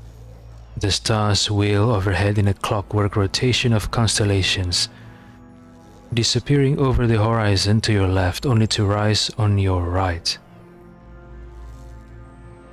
You try to make out the details on either side of the road, but your eyes can't seem to focus. One moment you think you see a meadow blanketed with mist and another sheer canyon walls. For just an instant you even see waves lapping at the edges of the road. Were you to step into the shifting landscape, you feel certain you would only end up back on the road. You know this is a vision, but the packed dirt feels firm beneath your feet and the night air cool on your face. You are walking, your feet seem to carry you forward of their own accord. Something looms ahead of you. As you get closer, you see two stone figures that look strangely familiar. Aloth says, Beonen I Ankeo and Ankeo I Beonen, two of the oldest representations of Berath. I remember this, I think. Have I read about this before? I don't remember. Maybe in one of my downtime, in one of my off session. I think it is represented by two skeletons, each having one wing. You remember the door to Sliabanrilag and the two figures carved into the mountain next to it. One looks vaguely male and the other vaguely female. Only a thin layer of flesh covers their skeletal bodies, which twist to face the doorway between them. The doorway, however, is not what you saw in the ruins. It's a skull gaping and jawless. As you look on, its open mouth seems to grow. The arms of the two stone sculptures are swept toward the mouth, inviting you in. The ruins of Slebenrilag, the place where Aris found out that the Hollowborn epidemic is created by the leaden key by activating the device. And also, we fought a unit of 3 Tusk Stelgair warriors there. Aris enters the skull's mouth.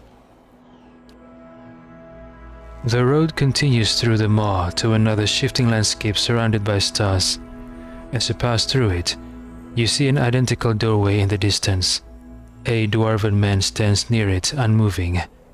You turn and look behind you, only to see the skull gate you just passed facing you. An elven woman waits in the road like the dwarf. She stands still.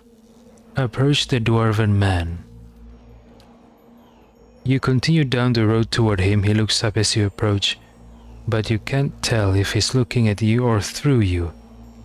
His face is smooth but flaccid, as if the flesh has detached from the muscles underneath. As you look on, his face begins to change. Wrinkles crack at the corners of his eyes. His mouth sinks, carving deep lines from his nose to the corners of his lips. His jowls sag, and the loose flesh hangs like dough. He raises his cupped hands. They're covered in blood. He lifts them to his face and smears himself, from his newly creased forehead to the wattles of his neck. As he massages the dark, sticky fluid into his skin, the fresh wrinkles disappear, the hanging folds recede, and his flesh tightens as if re-adhering to his skull. He lifts his head, and this time you know he's looking at you. His renewed face looks like a mask, artificially smooth and still. Behind it, his black eyes are 2 hungry pits, yawning like the empty mouth of skulls. Come, make your sacrifice to the Ethic Knoll. His body blocks the path. He extends a bloody hand toward you. Take his hand. You grab his hand, but his skin gives too easily under your grip. As you try to pull away, you hear a noise like dried canvas tearing. His skin splits, following a long seam that begins at his arm and stretches the length of his body. Blood gushes forth in such quantities that you can't imagine there was ever anything else in him. Sure enough, as the dwarf empties of blood, he collapses like a desiccated husk. The blood in the path gleams with 1,000 souls worth of essence. The essence evaporates, trailing shining filaments into the night sky. Only now that he is dead can you continue onward. The blood pools around your feet and you look up and see the elven woman waiting further down the road. Approach the elven woman. You start toward her. There's something unnatural about the way she stands. She's too still. When you get closer, you see that her legs taper into a slender trunk, and in place of her feet are gnarled, twisting roots. She lifts her face to an invisible sun. Her long golden hair is the color of autumn leaves, and as you look more closely, you realize that her head is actually covered with tendrils and vines sprouting brilliant yellow leaves. Each glimmers with the essence of an entire soul. Is this a reference to Ondra? Tendrils? She gives you a beatific smile. As you look on, the leaves slowly fall from her head and settle at her roots. They melt into the path beneath her and almost immediately new leaves sprouts in the place of the old. She reaches toward you, still smiling as roots spring from her fingertips. Her outstretched arms bar the path. Come, graft your soul to the golden grove. Take her hand. Her roots twine around your fingers, and as they do, they grow rigid and cold. Her outstretched arm petrifies, and as a rough stone bark overtakes her flesh, she can only look out in horror. You break away from her brittle grasp. Her feet are rooted in place, but she twists and writhes as if trying to free her own dying limb. The petrification reaches her shoulder and spreads down her body, freezing it in a painful arc. It creeps up her neck, and she throws her face skyward like a drowning swimmer. The grayness covers her face, freezing her gasp in stone. Now that she is still and lifeless, you can continue past her. Only the golden leaves on her head remain untouched, and as you watch, they fall one by one to the path below. They shrivel as the shimmering essence fades from them. A voice echoes along the road, barely more than a whisper on the breeze. Return them to the will. You lift your gaze and see the skull gate ahead of you on the path. The candles of Teir Evron wink through the open mouth. Okay, I think the dwarf refers to that dwarf keeper back in the Bloody Sands. And the elven woman with tendrils, I think it is a representation of the Delem gun that greeted Aris at the front door of Teir Evron. Perhaps. Leave. And the lives of the two figures from Bera's vision. Oh my god, I have to kill some... Okay. The elven woman, the story about the elven woman, it speaks about Golden Grove, was it? Let me recheck.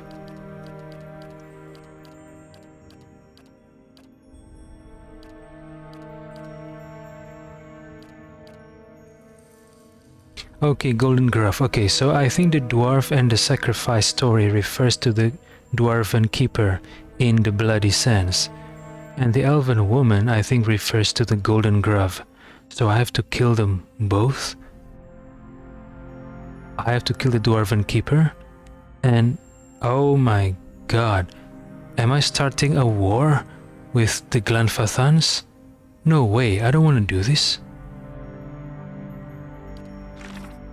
Can I change?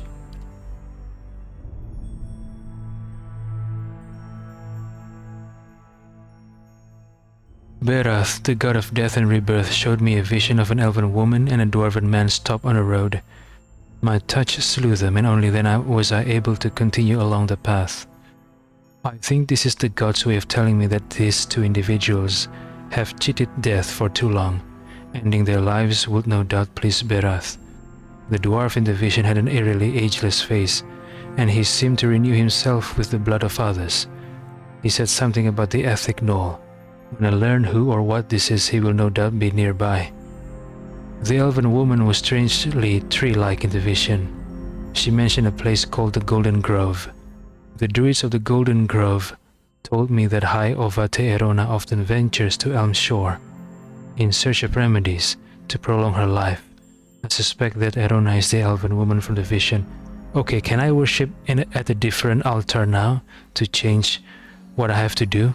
I don't want to start a war with the Glanfathans. This isn't good.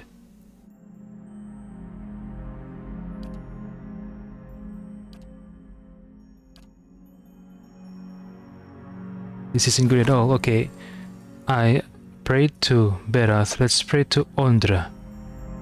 Pray. Oh, this is Rimmergan. Yeah, why not? Helia, Galawine. Okay, why not pray to Helia? You stand once more before the shrine of Helia. The stars of her constellation seem to glitter all the brighter. Pray to Helia. You step before the shrine and prepare to recite the ritual words. Okay, I don't know what Helia oversees. Galawine is hunting. And Rimmergan is cold. Berath, life and death. What about Helia?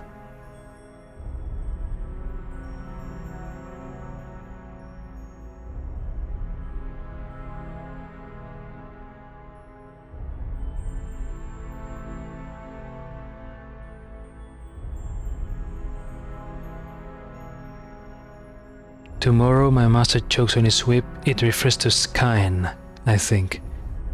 What is an answer without a question? I think it's while.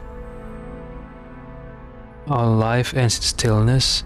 Ice in the ocean's sorrow. This is Ondra. Struggle is our fundamental nature. This is Magran. Survival begins with strength from within. I don't know what this is. All things can be forged. This is Abidon. There is life in death and death in life. This is Berath. Survival begins with strength from within. I think this is Galawine.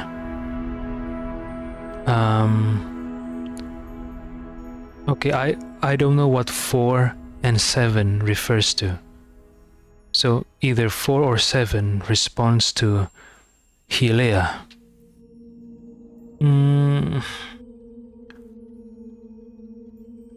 Okay, so 1 is Abidon, I think. 2 is Berath. 3 is Galawine. 5 is Magran. 6 is Ondra. 8 is Skyn. 9 is Weil. I think all life ends in stillness responds to Rimmergan, I think. So maybe Helia responds to live every note of life's song. Your words seem to ring in the air, your voice rendered melodic and lit and lilting by some unseen art. Okay, I guess I was right. You shut your eyes to pray. As you wait in darkness, the world around you changes. You feel sunlight bright and warm on your face. A light breeze carries music to your ears. As vivid as these sensations feel, you somehow know they are not real. You look around and find yourself standing in an open-air temple, built on a mountain summit. Is filled with elves, orlans, and assorted other kith. Ringing the entire scene is a fringe of trees, their verdant branches filled with birds of all different colors, shapes, and sizes. Duran Spitz, a paradise for those who would waste their lives exploring the meaningless while corrupting the meaning of the real world. Oh, to set the trees ablaze, Watcher. Shut up, Durans. Are you trying to influence Aris to start a war with Well, if Aris has to kill Erona and the Dwarven Keeper, then might as well start a war then, yeah? Right? Everyone is singularly absorbed in a particular pursuit. An Orlan sits with a canvas, a paintbrush in his hand and jars of green, blue and yellow pigments at his feet. An elf and an Aumaua standing to the side are locked in conversation, their expressions dancing with delight. Still others scribble stanzas of poetry or crude sketches on sheafs of a paper, losing themselves in the delicate minutiae of lines and syllables. You feel the breeze again and 2 elves basking in the sunlight shiver. Kana says, look at this place, all these people coming together to share their creations, and Kana frowns. What on earth is that painting supposed to be? The largest group gathers in the middle of the temple. They sing a lush, chaotic harmony composed of several complementary melodies. Others drift toward the singers in ones and twos, as if buffeted by a gust of wind or a phrase of the song. A ripple passes through the trees. You think it's the wind, but the chirping changes to screeching. Hundreds of birds take to the skies, all headed in one direction, away. Sagani raises her bow. Something must be coming. A creature. The devotees glance at the trees, just barely distracted from their activities. But the wind picks up, scattering their pages of poetry and art and ripping the songs from their lips. They look skyward and you follow their gaze. A dark shape blots out the sun. You can't tell what it is, but as it unfolds and expands, it seems to fill the sky. The wind roars over the summit. Is it a dragon? Eder says, that explains the birds. Before you can flee, a shadow falls over the temple. It begins as a stain in the corner and spreads, blotting out the flagstones. It reaches the nearest kith of black-furred Orlan. The darkness swallows her, leaving only a puff of smoke in her place. The two elves that you saw earlier, a man and a woman, flee. You get a brief image of them huddled in the shadow of a mountain. They seem to see you too, and they reach out, calling silently after you. The others, however, seem frozen. As the shadow advances, they likewise vanish one by one. The driving gale scatters their ashes and the charred remains of their creations. Is it a dragon? The charred remains of their creation? Maybe a fire-breathing dragon? You look up again at the source of the shadow, but the eclipsed sun forms a blinding corona around the thing. You can't make out any details. You can, however, feel heat. Restore my temple. You look down and find yourself standing next to Helia's shrine in Ter Evron. Your pulse still races, and your skin is damp with sweat from your strange encounter. Travel to Helia's temple, the nest above the clouds. So I have to do all of this. I'm not supposed to choose. I'm not supposed to pick and choose. I have to do all of this, including killing Erona and the Dwarven Keeper in the bloody sands. Oh my goodness, the deities want Aris to start a war with the Glanfathans. This is absurd. Why?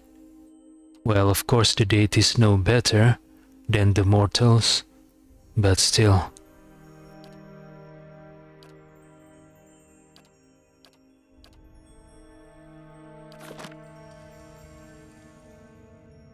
Okay, let's go with Galawain next then.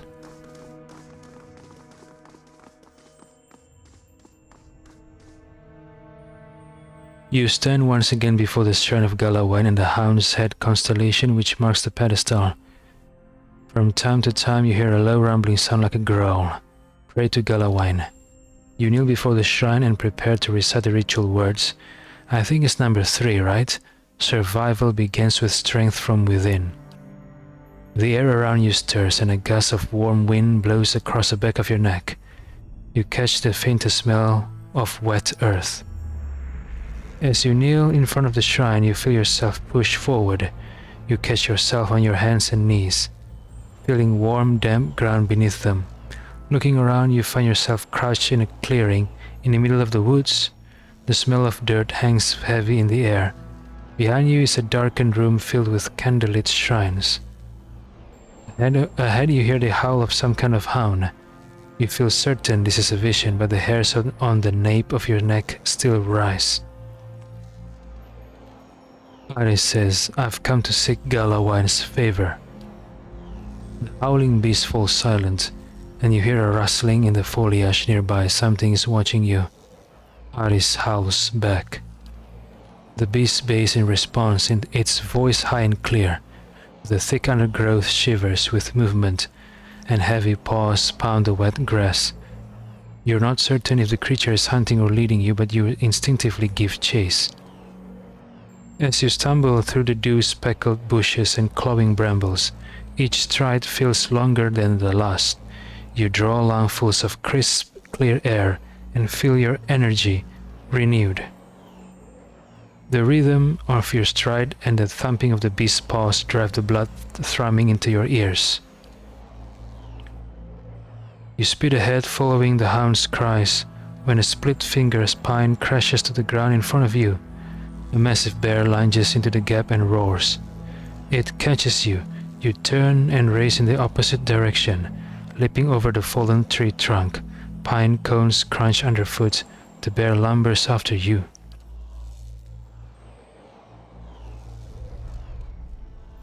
Its hot breath washes over the back of your neck, filling your nose with the rank of odor of slaughter.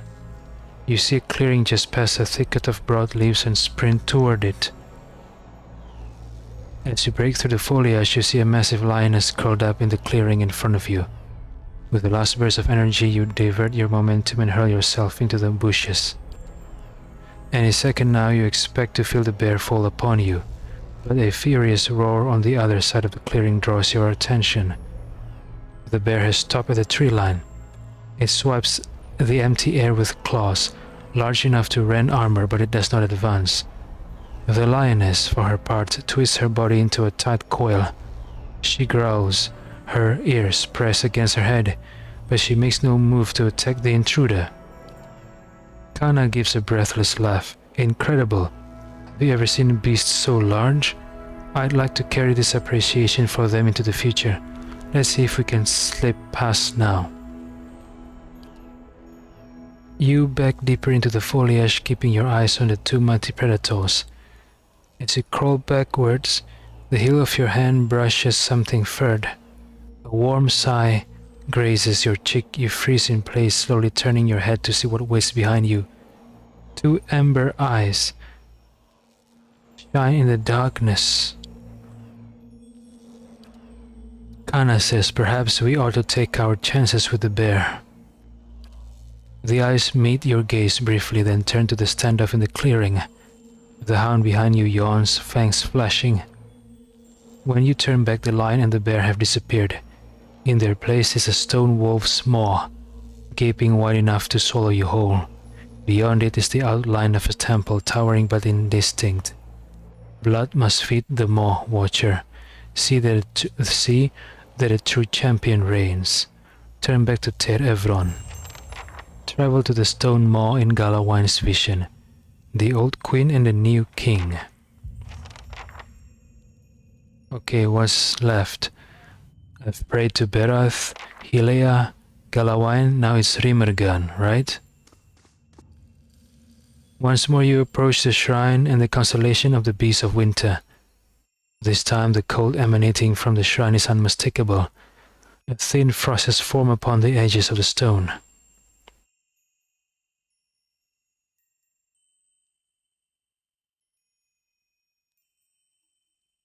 Okay, wait a second. I need to handle this chair. Pray to Rimergan. You kneel before the shrine and prepare to recite the ritual words. Okay, what's the ritual words? All life ends in stillness. You feel a sudden gust of cold air, as if the shrines were bursting into wintry life. The frigid wind cuts through you like a sharpened blade, and darkness encroaches upon the edges of your sight.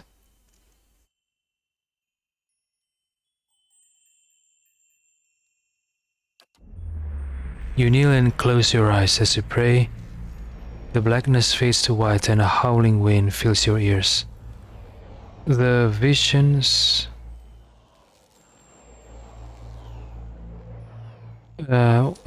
that slowly resolves itself is of a broad frozen plain. You see a procession of elves in the distance, periodically fading into and emerging from the whiteness. They trudge over snow banks, their heads down against the driving winds. Sagani says, I know this place. This is the White Dead Wens. As they trek past you, one man bundled in furs turned his head. You headed for Noonfrost and the frost-hewn bridge, too? Before you can answer, he's lumbered ahead. You follow the caravan and in a couple minutes, you come to a wall of ice. It disappears into the emptiness, into the pale emptiness overhead, and stretches as far as you can see in either direction.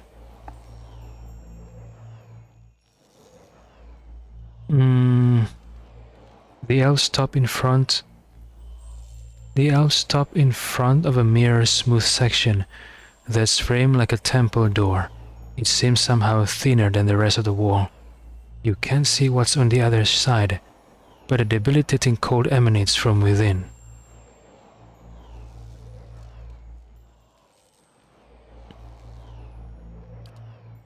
The elves pull pickaxes and shovels from their sealskin packs and begin hacking at the smooth ice, their implements flying through the air in swift shining arcs. Though they throw their bodies into their labor, not one of them so much as scratches the polished ice, yet with each blow something bellows in the distance. Sagani says whatever that is huge and angry. Sagani squints into the whiteout, and it's coming our way. Eder calls out to the elves, "Hey, you might want to hold off on that," but that howling wind seems to swallow up his voice. The elves hack away, seemingly oblivious to the furious lowing and to the tremors under your feet. The snow has risen to your knees, your legs feel frozen in the drifts.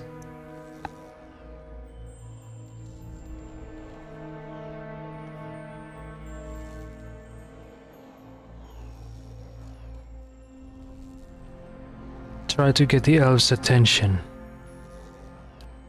You grab the nearest elf by her shoulder, shaking her and yelling over the howling winds. You point in the direction of the booming noise, but she only scowls. "Leave us, traveler. We've got to get through. We can't stay on this side any longer." Aris says, "Listen, you're angering something very big. You'd better stop." The elf strains to listen. As she rests her pick in the mounting snow, some of her fellows pause in their labors. A man with a withered, frostbitten finger turns. He raises his hand and the others stop as well. They stand motionless for several seconds before you realize they're frozen entirely. You touch the elf nearest to you and he crumbles into a mound of snow. A final gale blows past, scattering the remains of the elves in a chaotic flurry. You notice a single spiderweb crack in the smooth barrier is the only thing that mars the perfect surface of the ice. Whatever's on the other side of the strange doorway, you feel it tugging at you only when you look back and see the parallel gashes trailing behind your legs in the snow. Do you realize how strong its pull is? My end comes to all things in time. Seal the frost-hewn breach and instruct the pilgrims in the patience of Remergond. A deep whisper carries from the crack as quiet as it is. It shakes the ground beneath your feet. Plug the hole with a handful of snow. You fill your hand with snow and shove it into the crack. It hardens instantly, and a hoary rime grows over the smooth surface of the frozen doorway, fusing it with the rest of the wall. When you take your hand away, a perfect crystal of ice remains in your palm. As you examine the crystal, the vision around you fades, but the unmelting shard of ice remains in your hand. Alright. Council of Stars. Find Noonfrost in Twin Elms. Okay, so I've prayed to Berath, I've prayed to Helia, Galawine, and Rimergan. So now I have to finish this quest, I guess.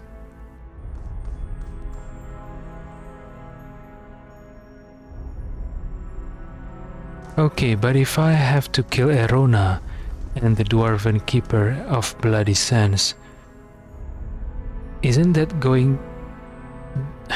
That is an act of war, right? The Glanfathans will be hostile towards Aris. This doesn't bode well.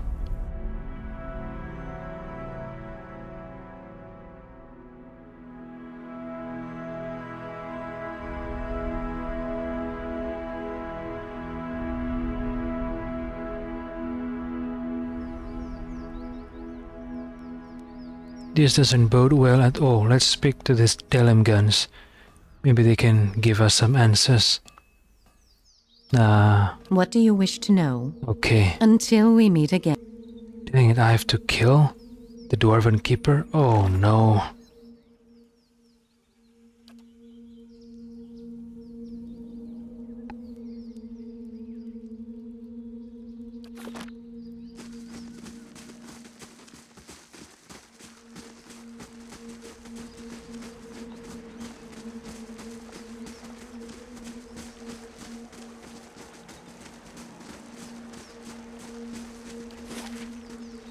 Okay, maybe I should save the killing for last.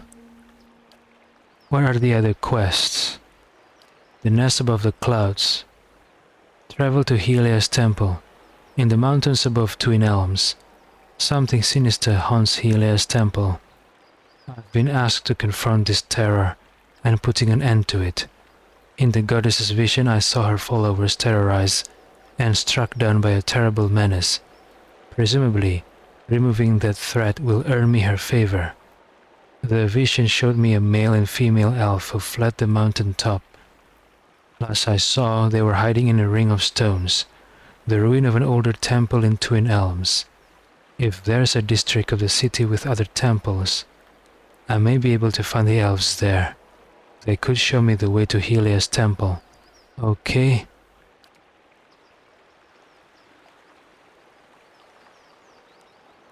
Travel to the stone maw in Galawan's vision. Galawan showed me a vision of a stalled fight between a lioness who lies in wait and a bear who circles her. He also revealed a cave shaped like a wolf's maw in an area that looks like a temple district. I can probably learn more there. Into the white void, find Noonfrost in Twin Elms. The frost-hewn breach appeared to be a part of a temple called Noonfrost.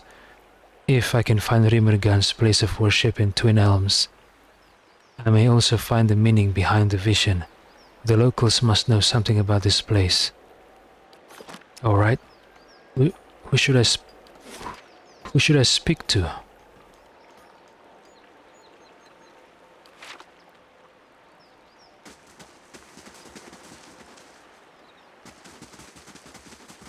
Let's speak to Anamfath.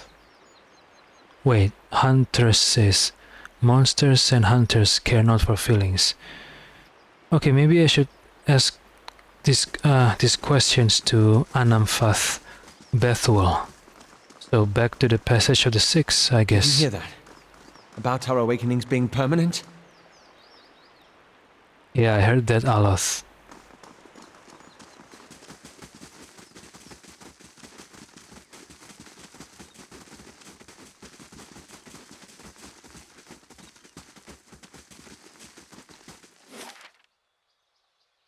Old Song, North... Wait.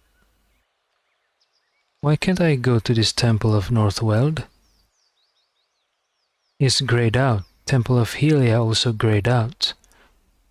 Old Song, Hearth Song, Elms Reach, Twin Elms. Hearth Song. Yeah, let's ask Anamfath Bethuel about these visions.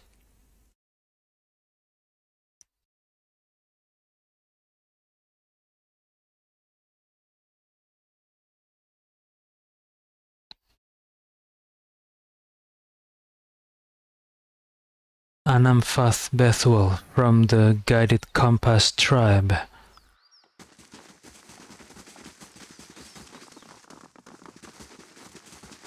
I guess no one knows that Aris and his companion just killed Simok and his entourage.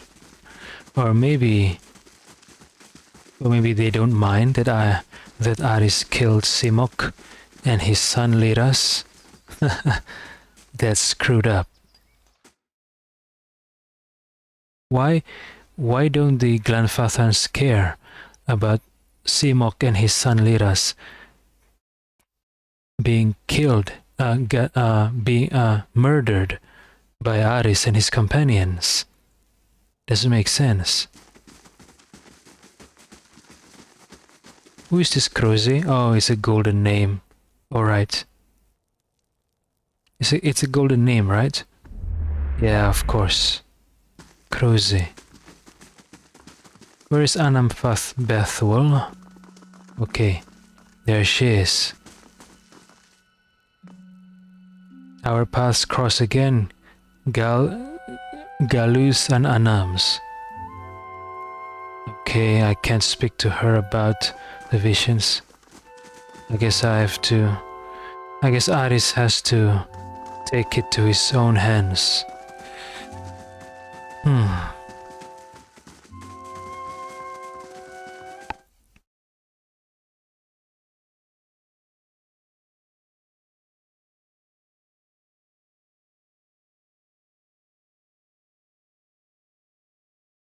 Yeah, I guess Aris has to take it into his own hands, deal with these things himself.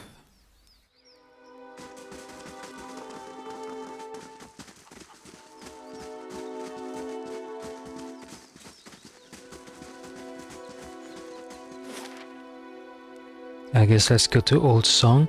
It looks like a wolf though, so this is maybe where I pursue the quest from Galawine. Old Song.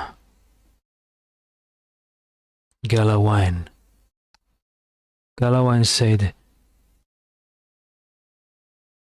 what was the quest again? I need to read the journal.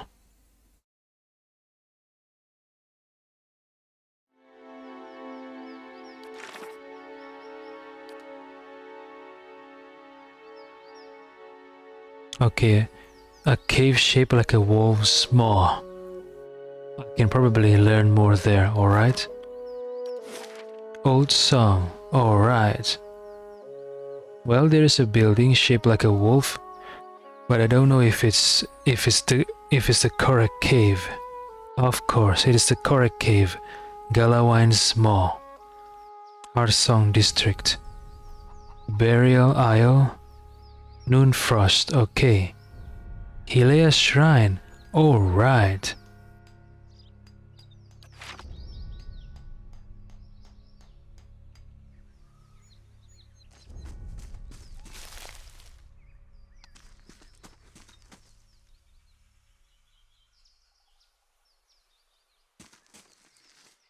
Protector says, mind your path, says Tramora.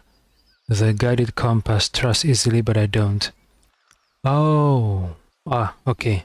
I guess it's referring to Anamfath Bethwell giving Aris permission to get past Hearthsong. Aris asks, how does one get to the burial isle? The guard frowns, studying you a moment. It is not customary for Estramorwen to seek it. They have little understanding of its significance. But for those who would pay respect, Dorval will ferry them across. He embarks out of the docks in Old Song.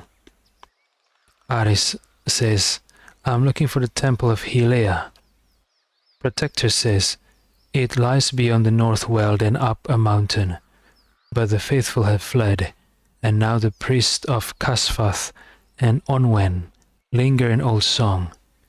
The priest Kasfath and Onwen must be the two elves, right? The male elf and the female elf. Who fled the menace. Aris asks, where is Noonfrost? Protector says, in Old Song, where most of our temples lie. Your eyes can't miss it, Estramor. It freezes the very lake now. Aris asks, have you heard about a place called the Golden Grove? Protector says, by the river in the south of Elm's Reach.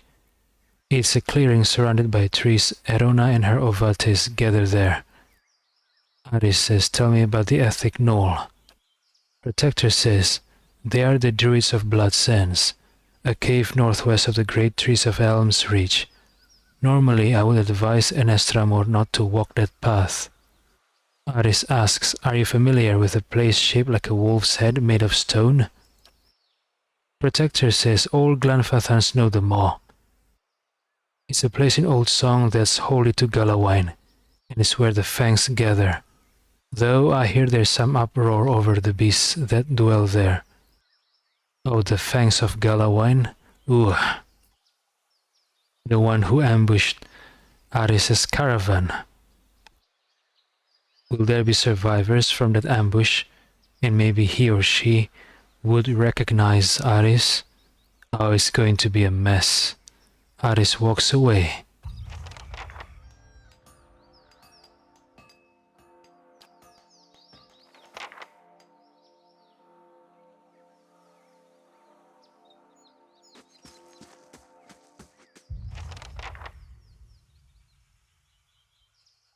Who is this Urwa?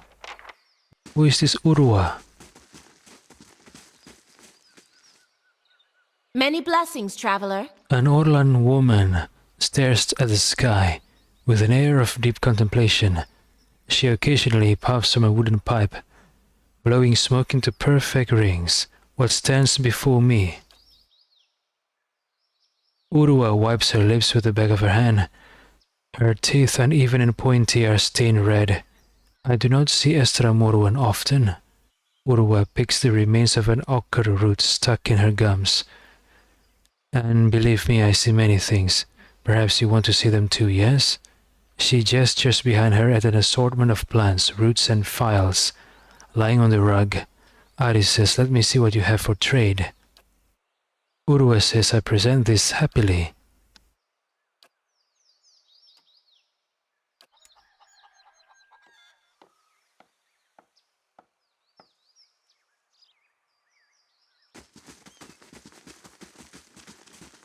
Okay, interesting structure. Building, I mean. Is this Angwithan? Maybe. Huntress says, they claim so, yes. The High Ovate rarely stands under the shade of Elm's Reach anymore.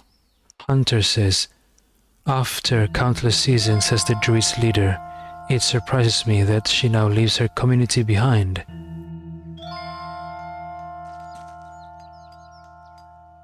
Hunter says, truly, the heart burns brighter than any hearth.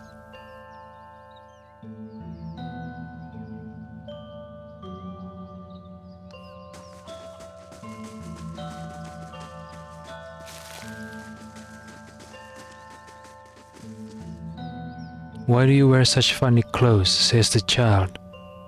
Well, because you're not hip enough, child. I've never met an Estramor before, says the child. Well, don't talk to them, just like you don't talk to strangers. Did the builders make such grand things where you live? Asks the child. I don't know, kid.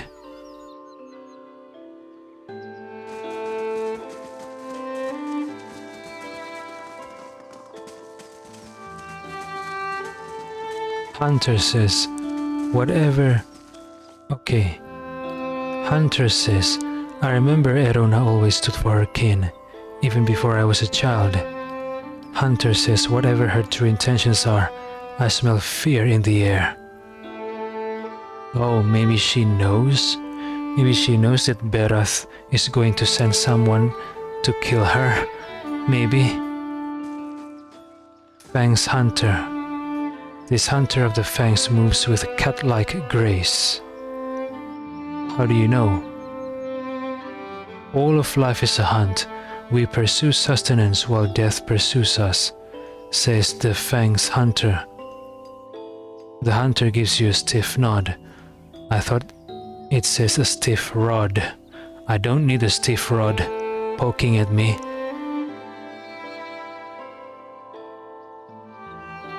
This hunter sizes you up with a casual glance. Galawine is god of both hunter and prey, says the Fang's huntress. The hunter gives you a stiff nod. As long as it's not a stiff rod, I'm fine.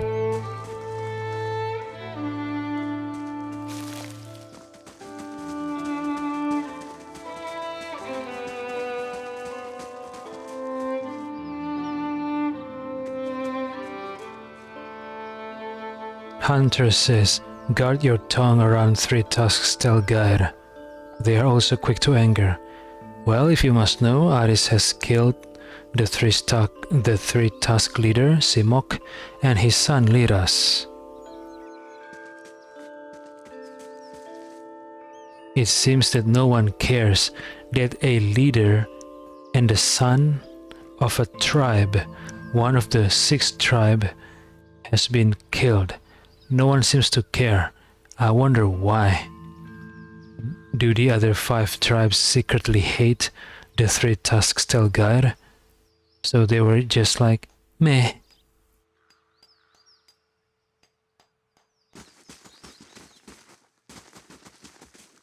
Tribeswoman says, and what are they to us, these pale elves? Strangers to us all. Tribesman says, my blood runs cold, like a river from the White Mountains, when I stride near the temple's grounds.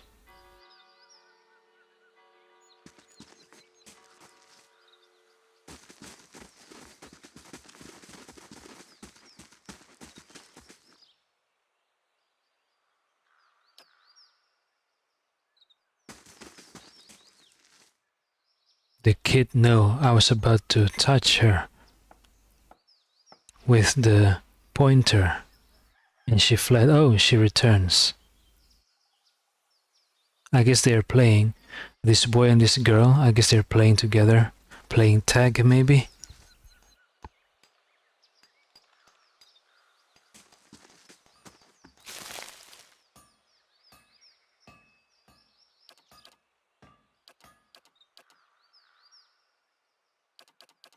Tribeswoman says, Rimmergan's silence speaks for itself.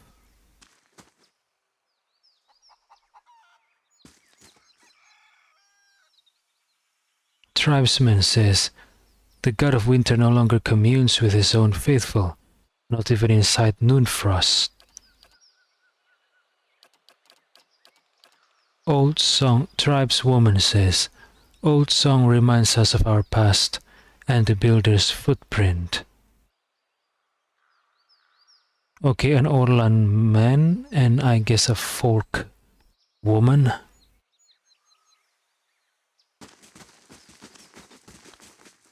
Tribeswoman says, let the fangs storm the cold temple, long blades in hand, I say. Delem says, no one to please, no crowd to inspire, no furry maiden's kiss to spark my song's fire. What wouldn't I give for the old days to return? What is happening to this Delem guy? Why he sounds sad. Builder's wisdom to you. Delem says, salutations, Estramor. The Orlan chirps in a sing-song voice. I am known as Delem, chanter of old song. I trust you are enjoying the beauty of this sacred place. Aris asks, are you the resident entertainer? Ah, Delem says, I sing to entertain old song's visitors, but alas, the crowds have thinned into little more than a trickle. The chill wind from Rimmergan's temple is driving people away. Now I sing, but nobody listens. My music is without purpose. But I know of a solution, a way for me to make my songs warm and passionate, countering Rimmergan's incessant chill. The Orlan smiles and reaches out with a grasping motion. All I need are a few rare songbirds. I could eat them and absorb their musical energy. With that kind of musical prowess in my soul, I could sing a song that could bring back the merry crowds. Aris says, you want to eat the songbirds? I don't think that it works that way. Delem the Orlan stares at you, dumbfounded, before rolling his eyes and lecturing you.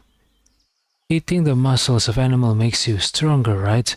And if you consume green stalks, do you not take on their pungent smell, even down to the water you pass? Delem smiles, pleased with his reasoning. Just as one cannot sweat if one is parched, I cannot sing without a nourished soul. It's all very basic. Did your parents teach you nothing of the foot-dropping cycle? Aris says, spare me your reasonings. I'll help. Delem's eyes widen with delight. Splendid! Delem exclaims with clapping hands.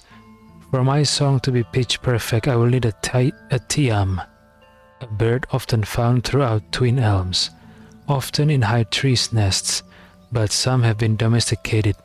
I'll also need a shardwing. Shardwings prefer to nest in other formations.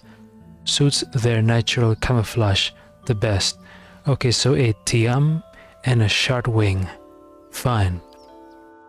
Delem says, oh, and most importantly, if I plan on hitting those high notes, I'm going to need a cloud singer. Those little warblers can only be found in the highest mountain peaks. Many thanks, Estramor. Bring me these birds, and I'll sing like Helea myself, Cloud Singer, Short Wing, and Tiam. Builder's wisdom to you. Delem says, "Greeting friend, how goes the bird hunt?" Aris asks, "What can you tell me of this place?"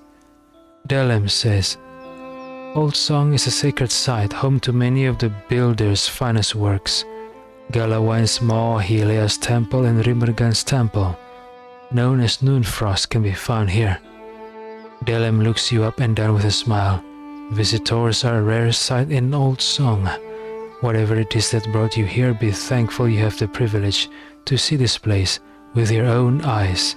Aris says farewell.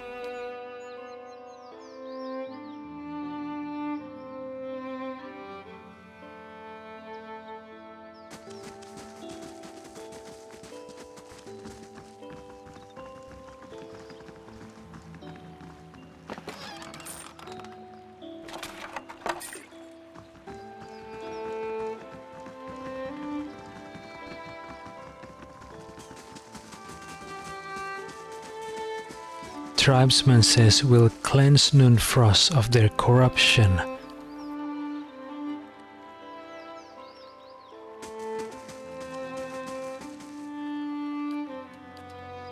Fang's Mindhunter says, "Channel the enemy's thoughts and thus command their mind. Do you understand?" Hunter says no. Fang's Mindhunter says, "You can't lie to a Mindhunter, but at least pretend to humor me a little. Would you?" "Oh, Mindhunter can read minds. I don't like this. My mind and my thoughts are private. Very, very private." Maybe Aris should kill this guy before this guy reads into Aris's thoughts.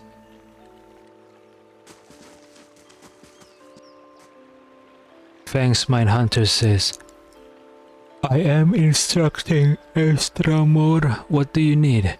Aris says, "Nothing, farewell." Their hands set their own city afire, and they call us uncivilized, says the hunter. Must be referring to Defiance Bay, yeah? The riots in Defiance Bay.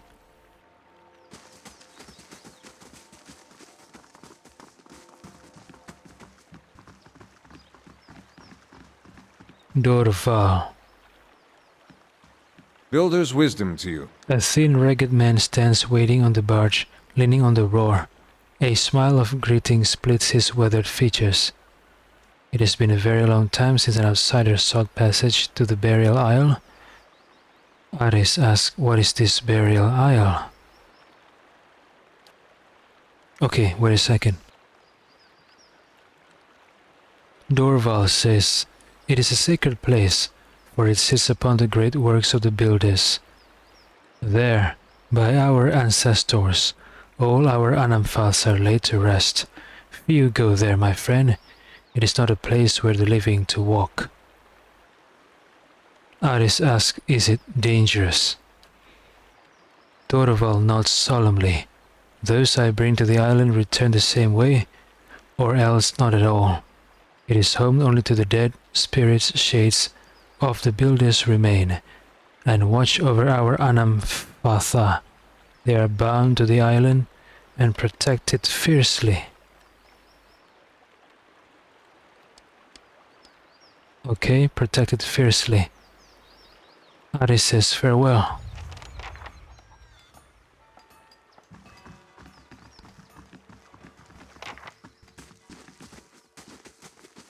Tribeswoman says, "The ice keeps growing like poisonous mold on a tree."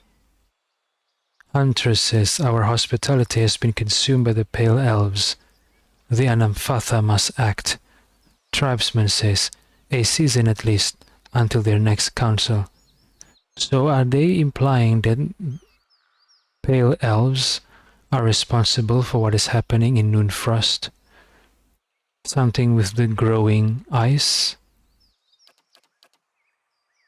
Interesting.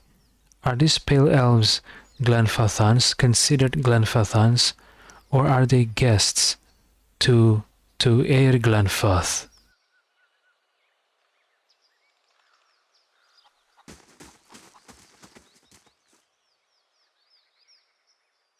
tribeswoman says the dear Woodens can't respect our sacred places when their own cities fall beneath them.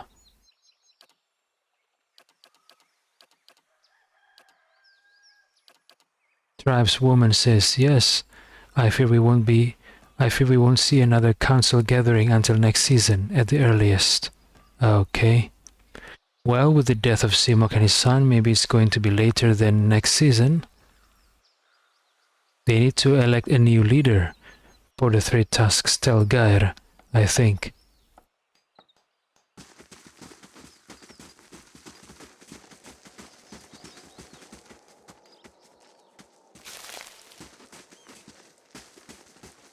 Fang's First Blade says, another Estramor. Even the builders' temples are not safe from unclean feet these days. The rains have softened our senses, I told ya. Estramorwen are not often admitted to Old Song, says the Fang's Wilderman.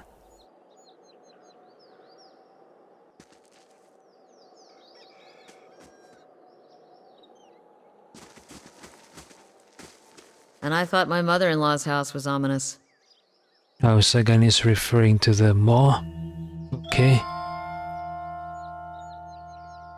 Hunter says this district was once one of the liveliest. Why is it not lively now? Can you tell me the story?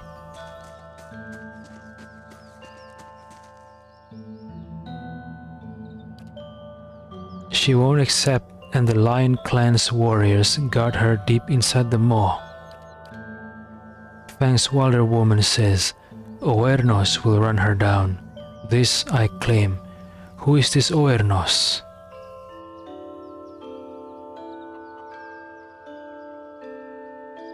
Lion Clan's warriors? Interesting. A dank, sultry draft issues from the cave within the beast's head. Condensation drips from the stone teeth. Okay. Fang's First Blade says true, and with the floods gone, the Estramor raiders will soon return. Ha! I cheer to your wisdom, Wilderman, says the Fang's First Blade.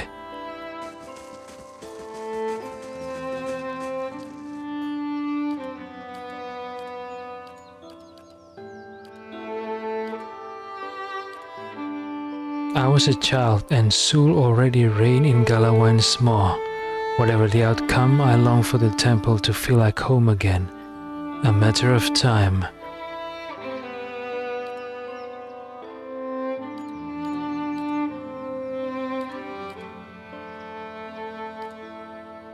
Fang's Wilder woman says, that many seasons, she won't stand a chance against the giant bear. Who is this Fang's Wilder woman talking about?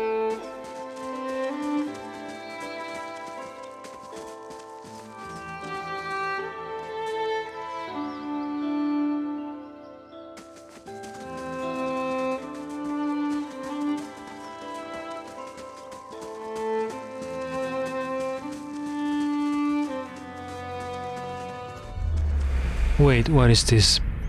People on stakes? What? Must be the work of the Grand Inquisitor, aka Thao Six Arcanon. So why was he referred to as the Grand Inquisitor from one of Aris's vision?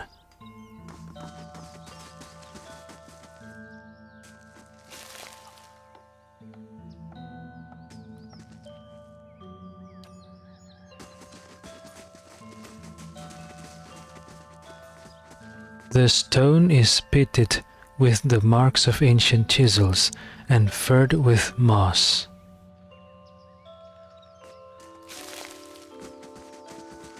Okay, this must be the... We can't stay down here. Someone must go to the nest eventually. Okay, this must be the two elven priests. The male elf and the female elf that fled Hilea Temple, I guess. Solid iron bars block a dark passage. They don't budge, and there doesn't appear to be any mechanism for raising them from the outside. I guess something happened so badly at Helia Temple that they barred passage there. Okay, what's this child doing here? What? This child's being chased. Oh, okay. I think it's okay, bear companion. Okay. Oh, it's not a child, it's a huntress. Maybe an Orlan? Yeah, an Orlan, that's why it's so small. Okay, let's speak to these elven priests. Kafan and Osta. No, it's not Kafan, it's Kasfath. And it's Onwen, not Osta, okay? My bad. Onwen and Kasfath. Onwen, two wood elves, a man and a woman, wear colorful robes embroidered with matching emblem, a winged egg. Apart from their clothing, they couldn't be more different. She folds her arms and continually scowls at the broken walls around them. He, on the other hand, mutters prayers, his shade-dappled face as tranquil as a cloudless sky. Just how are we supposed to worship the Sky Mother from among the weeds, This is a disgrace. Onwen, the woman, rounds on her companion. Calm yourself. We should be grateful that she protected us from the winged terror. Besides, even here we have a visitor. Kasfath turns to you. I'm sure they're talking about dragons. Well, Aris and his companions are experienced in at least killing 2 dragons. The Adra dragon, the ice dragon in White March, and other 2 dragons in the where Aris fought Lengrath, or the individual who inherited Lengrath's title, and Sol, I think. So in total, Aris and his companions are experienced in at least killing 4 dragons. That's interesting. I think the biggest of those 4 is Adra dragon, and the second biggest one is the ice dragon.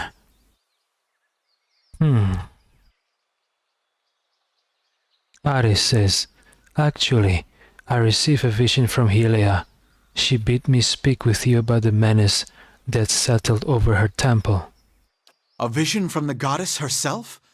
What a rare and fortunate blessing. Kasfath looks at you with undisguised wonder. Onwen squints at you. Your vision did reveal that the menace is a dragon, yes? Onwen steps back and gives you a long look. To be honest, I expected the Sky Mother would summon a whole flock of warriors to fight this monster. I fear so few will be like sparrows attacking an eagle. Don't worry, Onwen. Aris and his companions are experienced dragon slayers. And if this dragon proves to be too much, Aris has Kait Nua's forces at the ready to march, of course, if the Glanfathans gave their permission for Aris to march his army towards this dragon. Kasfath says, but if Helia has tasked you, then who are we to doubt? Onwen is right, however, you must prepare yourself for a powerful and crafty foe. The nest and the dragon are perched atop a mountain beyond the north weald. Kasfath points northward along the path. Follow this trail into the wilderness and then look for another path carved into the cliffs. May the Sky Mother's blessings aid you. Aris says, let me ask you about something else. Onwen says, go ahead then. Kasfath says, language is also sacred to our goddess, something else you wish to speak of. Aris says, I have questions about the dragon. Kasfath says, we'll tell you as much as we can. Kasfath gives Onwen a stern look. Aris asks, has this sort of thing happened before? Onwen says, never. Our order would have started to resemble the Fangs a long time ago. Aris says, perhaps there's a reason this happened now? Onwen scowls. Let us be clear. You suggest that there's some misdeed in our midst, that we've committed a crime against our goddess or some other, and receive our just punishment. I think so. Because the way Kasfath glares at Onwen, implying that he's giving a signal to Onwen not to say anything, right? Kasfath says, Onwen, please. He lays a hand on her shoulder. Onwen shakes his hand off. I don't know why these things happen, why our own mother goddess allowed scores of her followers to perish among flames. Onwen narrows her eyes, speaking between her teeth. And if you discover why, I invite you to come back and tell the rest of us. Aris asks, how did the dragon come to be here? Onwen says, with a great beating of wings and fiery roar. Who knows where those beasts come and go? It's here and that's what matters. Kasfath says, if you're asking why this has happened, only the gods know. I suspect it's a test of faith from Hylia herself, but who can say? Aris asks, when did the dragon first show up? Kasfath looks skyward, thinking. It was several weeks ago. The creature cloaked the sky like a thundercloud and descended upon us all at once. Onwen says there was no warning. Aris asks, can you tell me anything else about the dragon? Onwen opens her mouth, a crooked sneer on her face, but seems to think better of whatever she was about to say. After a pause she says, nothing. What are you hiding, Onwen? Kasfath says, we truly wish we could tell you more, but we, like the rest of Hylia's faithful, were running for our lives, and we were more fortunate than most. Aris says, that's all I wanted to know about the dragon. Aris asks, this is the temple of Hylia? A sharp tongue indeed. You hear this, Wag? Oh, I'm sorry. I didn't mean to. Onwen rolls her sky blue eyes. She elbows her companion. Sorry, I didn't mean to. Relax, Anuen. I'm sure he meant nothing by it. Forgive my consort.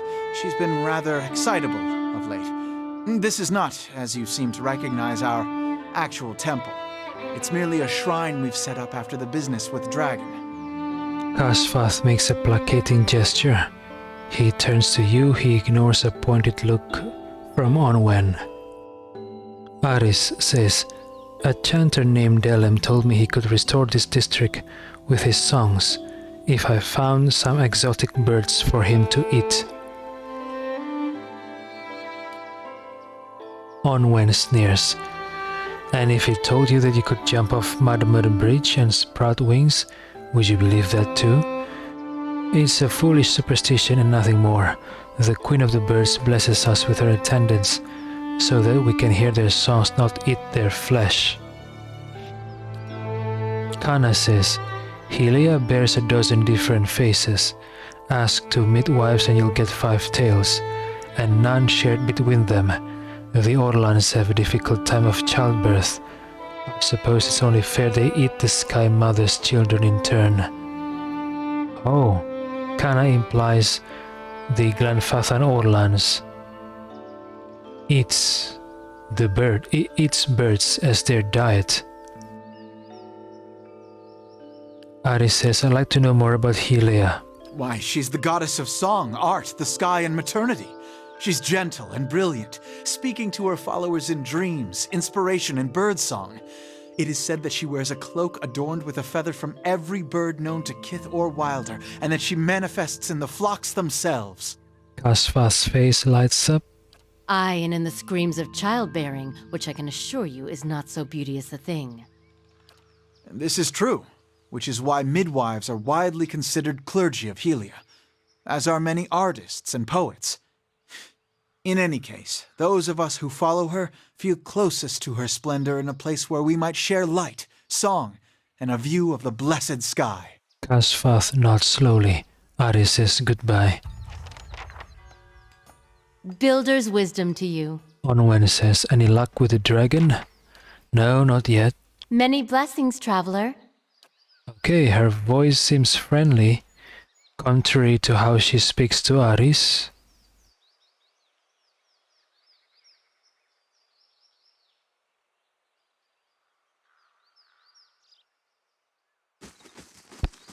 Maybe Onwen is a tsundere. Now she's warming up to Aris. I don't know.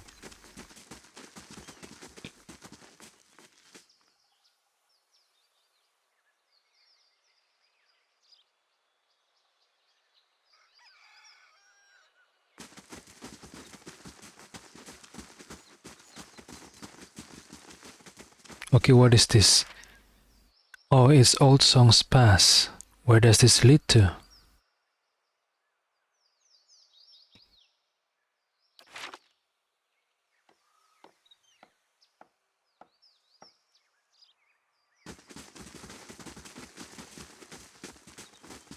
Okay, what is this place actually? These solid iron bars block a dark passage. They don't budge, and there doesn't appear to be any mechanism for raising them from the outside. Okay, where does this lead to, I wonder? Or if it's interactable at all in the near future.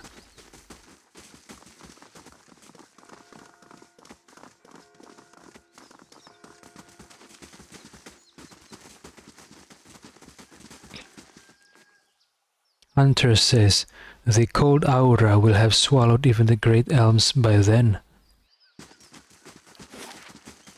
Shall I handle the problem at the maw first, or at Noonfrost? I think we should handle the problem at Noonfrost first, because according to the locals the ice is growing. And according to Delem, I think it was Delem, right? Or maybe it was some other NPC, since the cold winds blowing from Noonfrost, this place has become the opposite of lively. So yeah, let's check it out first.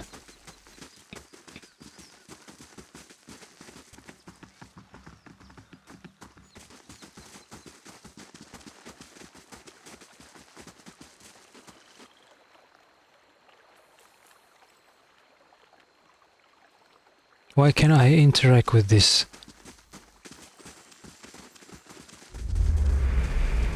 Okay, more tortures. What is happening here?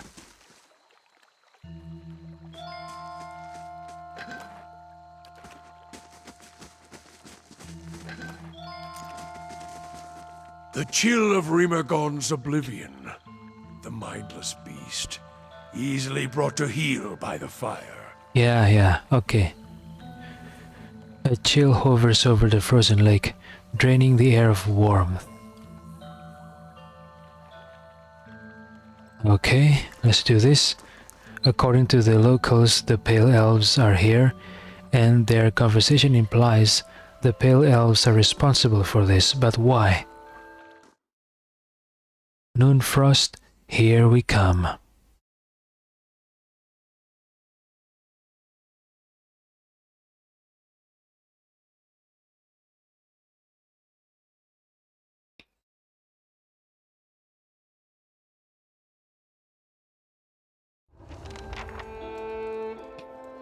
Locate the frost-hewn breach in Noonfrost.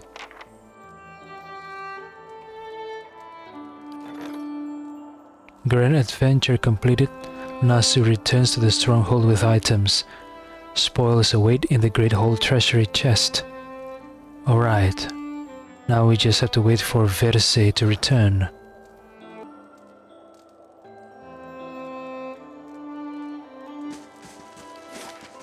Noonfrost.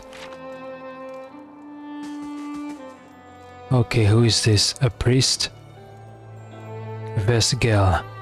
The pale elf searches you with ice blue eyes. She shifts and knits her fingers together. Welcome to Noonfrost.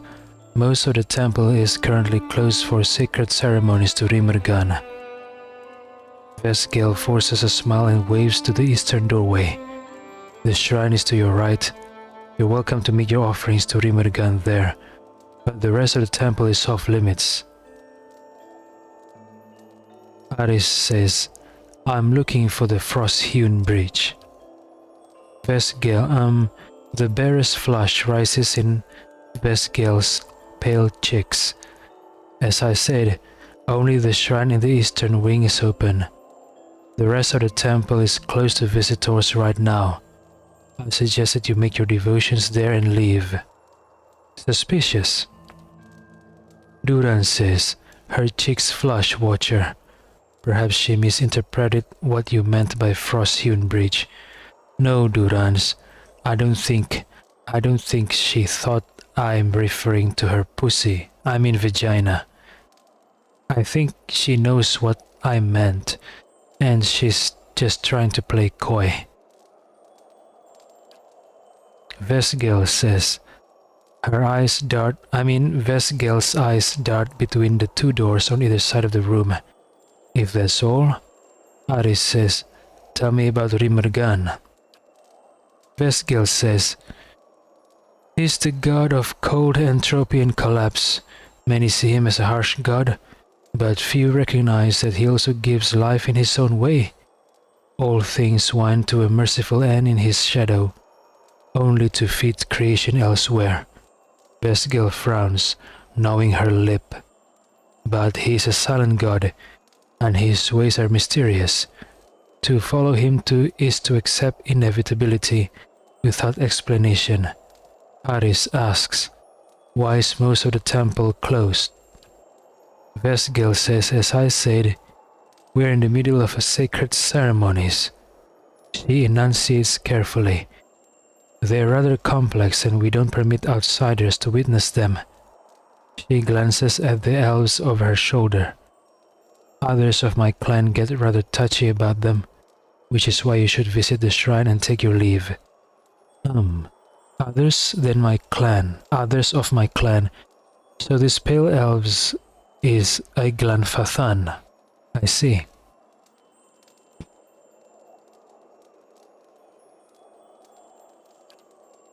Kana says, that's a pity. I was hoping to learn more about these practices. The more complicated, the better, I say. Aris asks, what are you doing here? Vesgil says, my clan journeyed from the White Dead Wens to pay homage to Rimmergan here at Noonfrost. We'd learned that this place had been abandoned for several years and we felt it is our duty to tend to one of our god's oldest temples. Vesgil rolls her shoulders back. It has been a long journey, but Rimmergan demands endurance. No doubt he will reward us for ours. Okay, so they are not Glanfathans. These pale elves came from the White Dead Wens. And this temple has been abandoned for years, according to this Vesgil. I wonder why did the Glanfathans give permission for the pale elves to enter beyond Hearth's Song and to enter Rimmergan's temple? Are the Glanfathans and the pale elves have prior relation? Maybe they are in good relation with each other. Sagani's mouth is set in a grim frown. I hope it is. Aris says goodbye. I don't trust this Vesgil. Something's wrong here.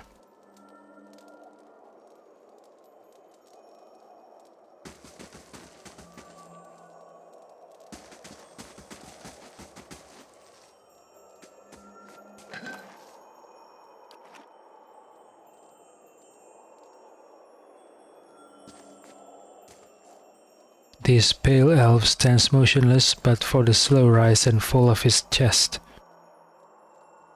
All things collapse eventually, even a place like this, says the pale elf sorcerer. The White Dead Wens is a harsh land, but ideal for contemplating the unremitting splendor of Rimmergan.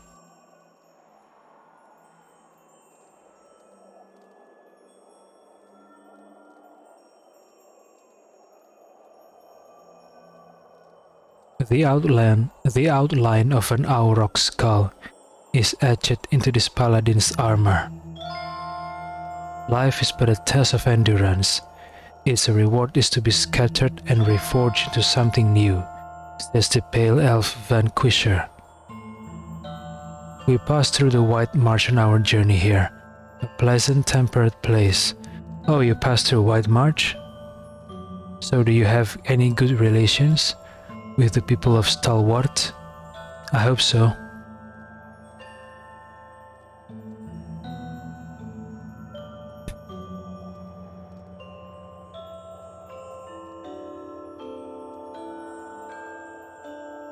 The paladin watches you with cool, patient eyes. We've come from the White that Wends to worship the beast of winter. Our god rewards perseverance through hardship.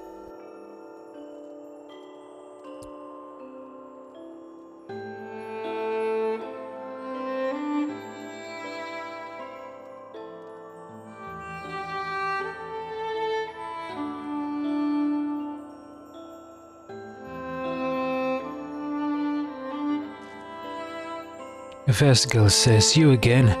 There's nothing else to see here, the inner halls are still closed. Oh, don't be like that, Vesgil.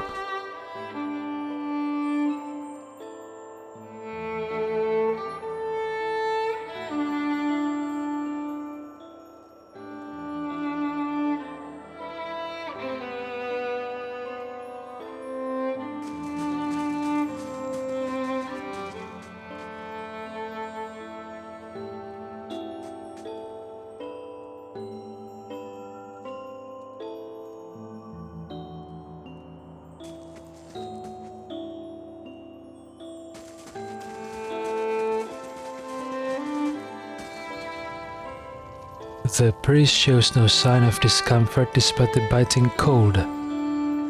Well, they are from the White that Wends. I think from the description, from the character creation menu, it's a snowy place. So yeah.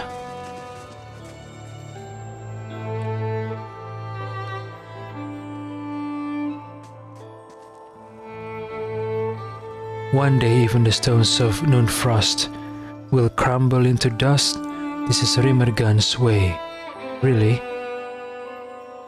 Healing repairs the body, but it chains the soul to a broken vessel.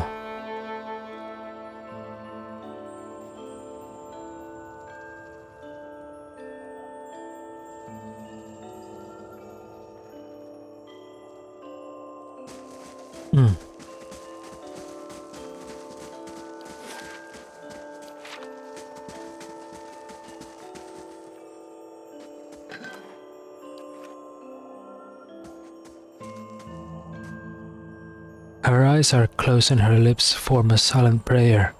Pale elf priestess. Come to worship the god of winter? Asks the pale elf priestess. No. Ready, Watcher. No. I'm here. The true fate of all things is to be scattered like snowflakes in a blizzard. Really?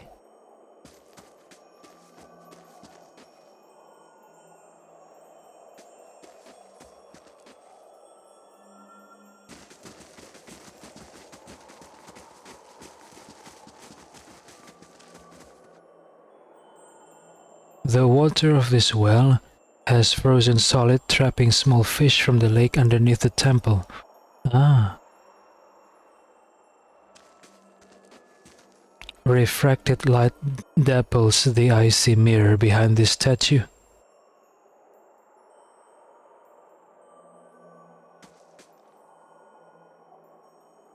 Pale elf sorcerer says, the White that Wends is a harsh land, but ideal for contemplating the unremitting splendor of Rimergan. Okay, nothing to see here. What else?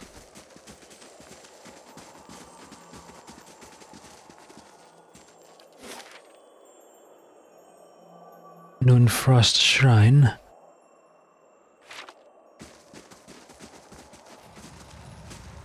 Hold, Wanderer. Pale Elf Vanquisher says, venturing beyond all doors is forbidden. Do not trespass against our will. Alright?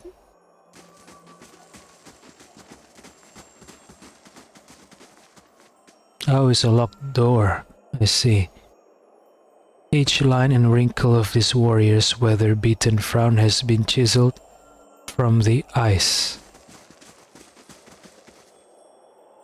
I'll have this open in no time. It's done. What? Defend the breach? What am I? Okay. I guess this is a quest item. I'm not supposed to... Oh, dang it. I'm not supposed to check this box. It triggers them hostile. What the heck? Okay, here we go.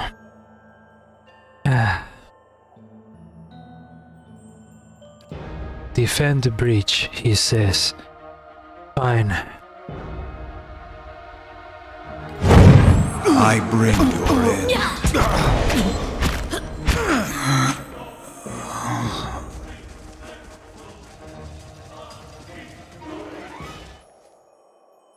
I wonder if the other Pale Elves notice what's happening.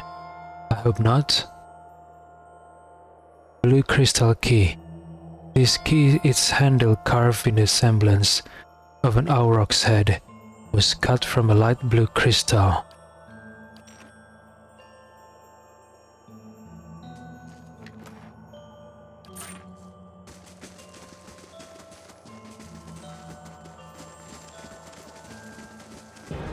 Oh no. All of them became hostile. This ends here. I bring your end. Into the fray! Into the fray!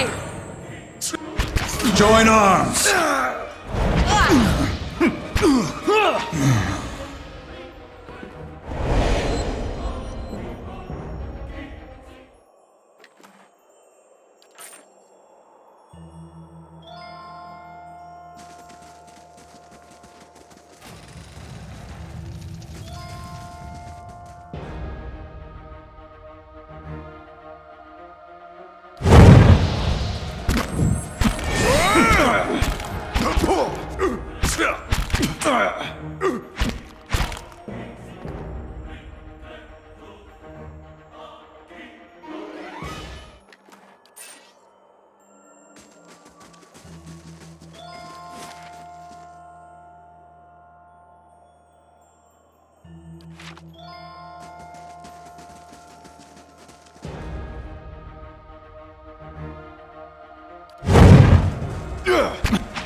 Forth to battle!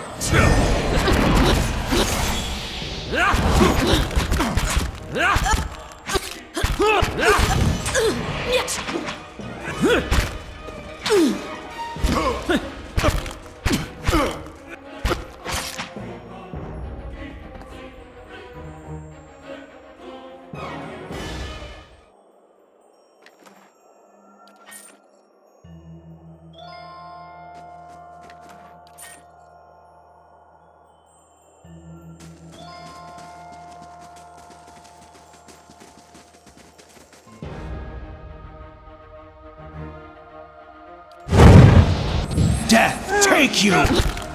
Death, take you! Death comes for you! As one! As one!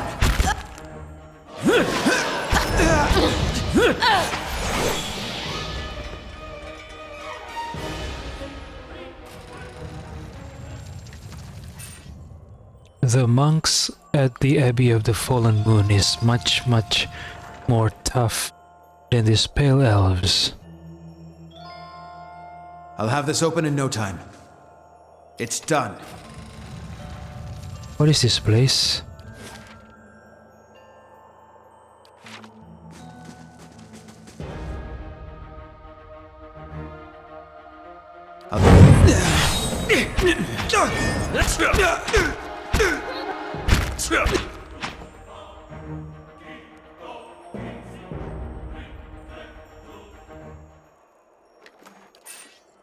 I'll have this open in no time.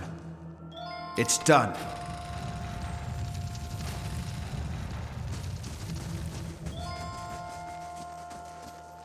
Water drips from the edges of the alcove.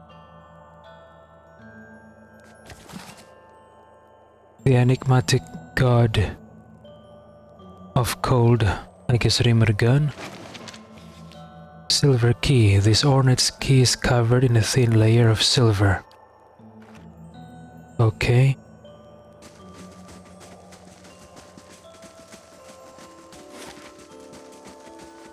Noonfrost Library, Noonfrost Shrine. So according to Vesgel, this place has been abandoned for several years. Why is that? Why did the Glanfathans abandon this temple? Maybe because simply no one worships Rimmergun anymore? In Glanfath? Maybe. I don't know. I'll have this open in no time. I'll handle this. I'll handle this. I'll have this open in no time. It's done.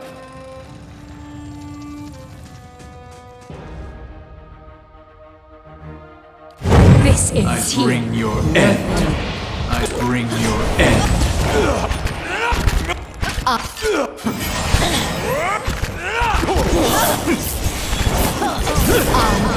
Worth it, wrong.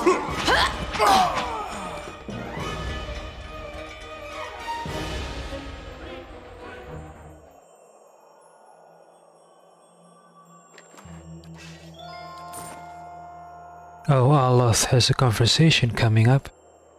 What kind of conversation? I guess, okay.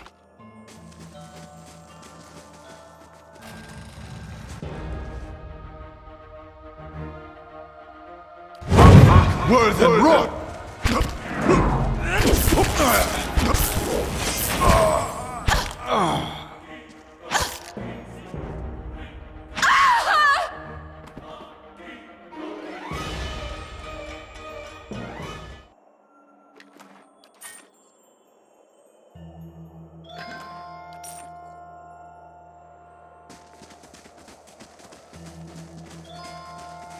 I'll handle this. It's done.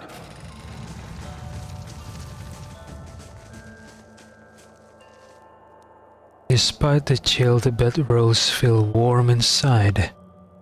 Thick patches of fur cling to the tent leather. I'll have this open in no time. It's done.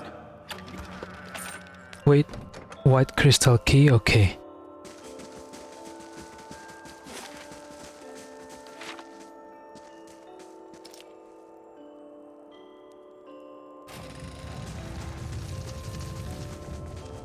What's this? Carrying too much weight.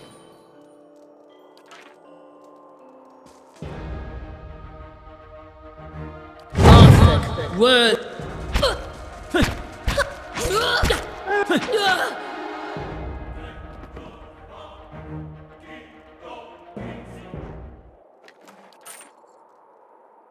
Frost smudge with handprints covers these books.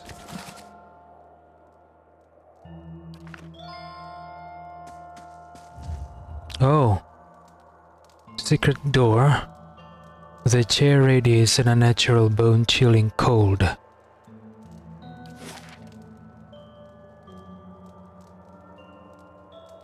I guess this is where we have to go. This place in the center. Well, I'm going to save it for last.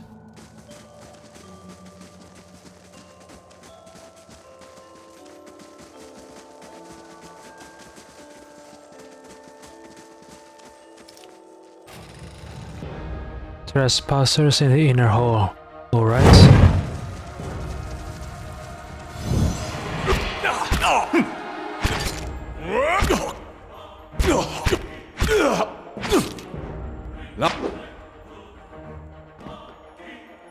Many of Aris's opponents are stupidly brave.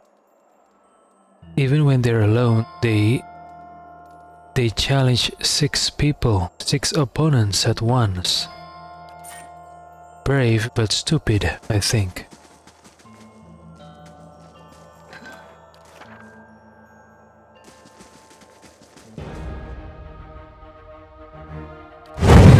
To battle! I bring Death comes for you! death. Take you. Worth rock!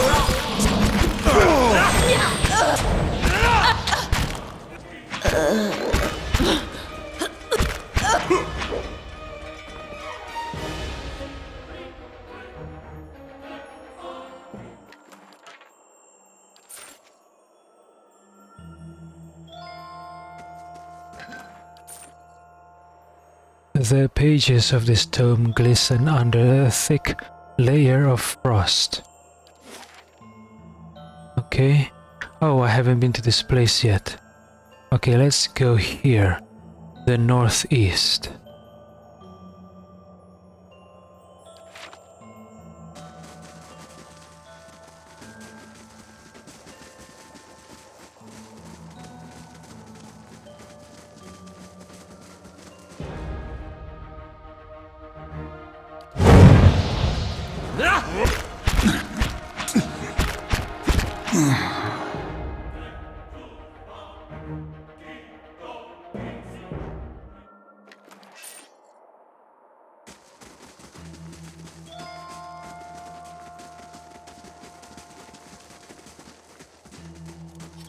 Carrying too much weight.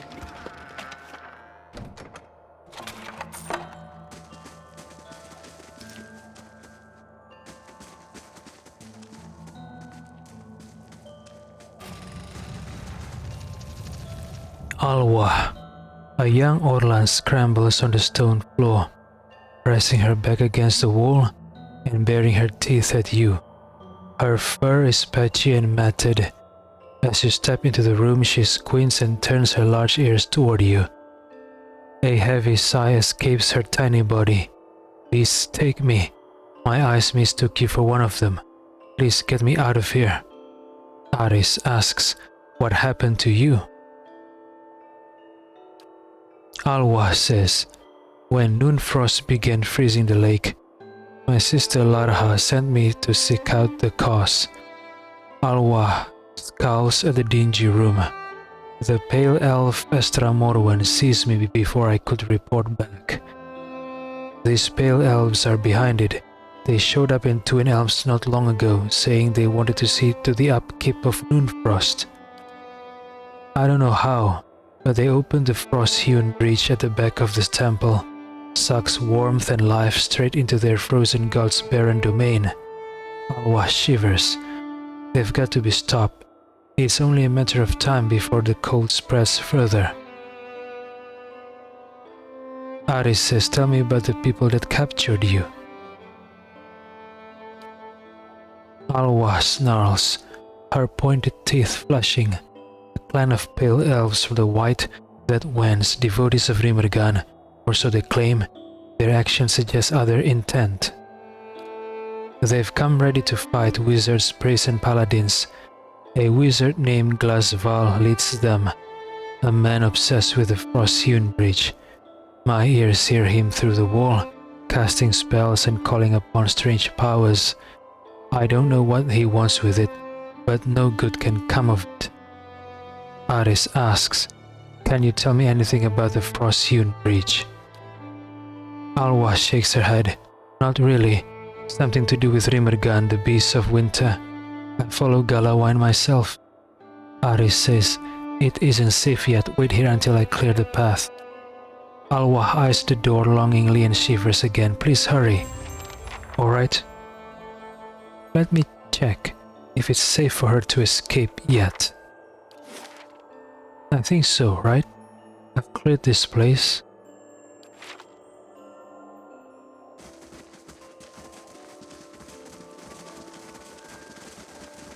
Yeah, I think I've cleared this place. Yep.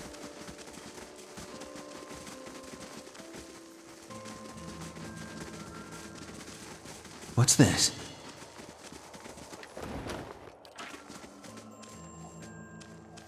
These bronze manacles gleam with frost. Alwa says, please, I've got to get out of here. I haven't eaten more than a mouthful of ice in days. Aris says, make a run for it, go. Alwa turns toward the hall, her large ears angled forward. As fast as my feet can carry me, she scrambles for the exit on emaciated arms and legs.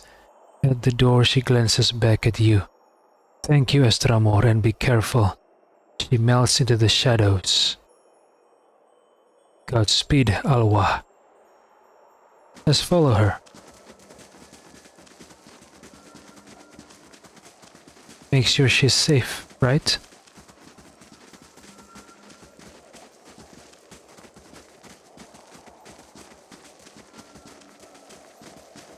Is she safe? Okay. Okay, return to Larha in the maw. Okay, later. First, let's speak to this wizard. What's his name again? Glasval? According to Alwa. Okay, I think this is where I have to stop. I'm tired.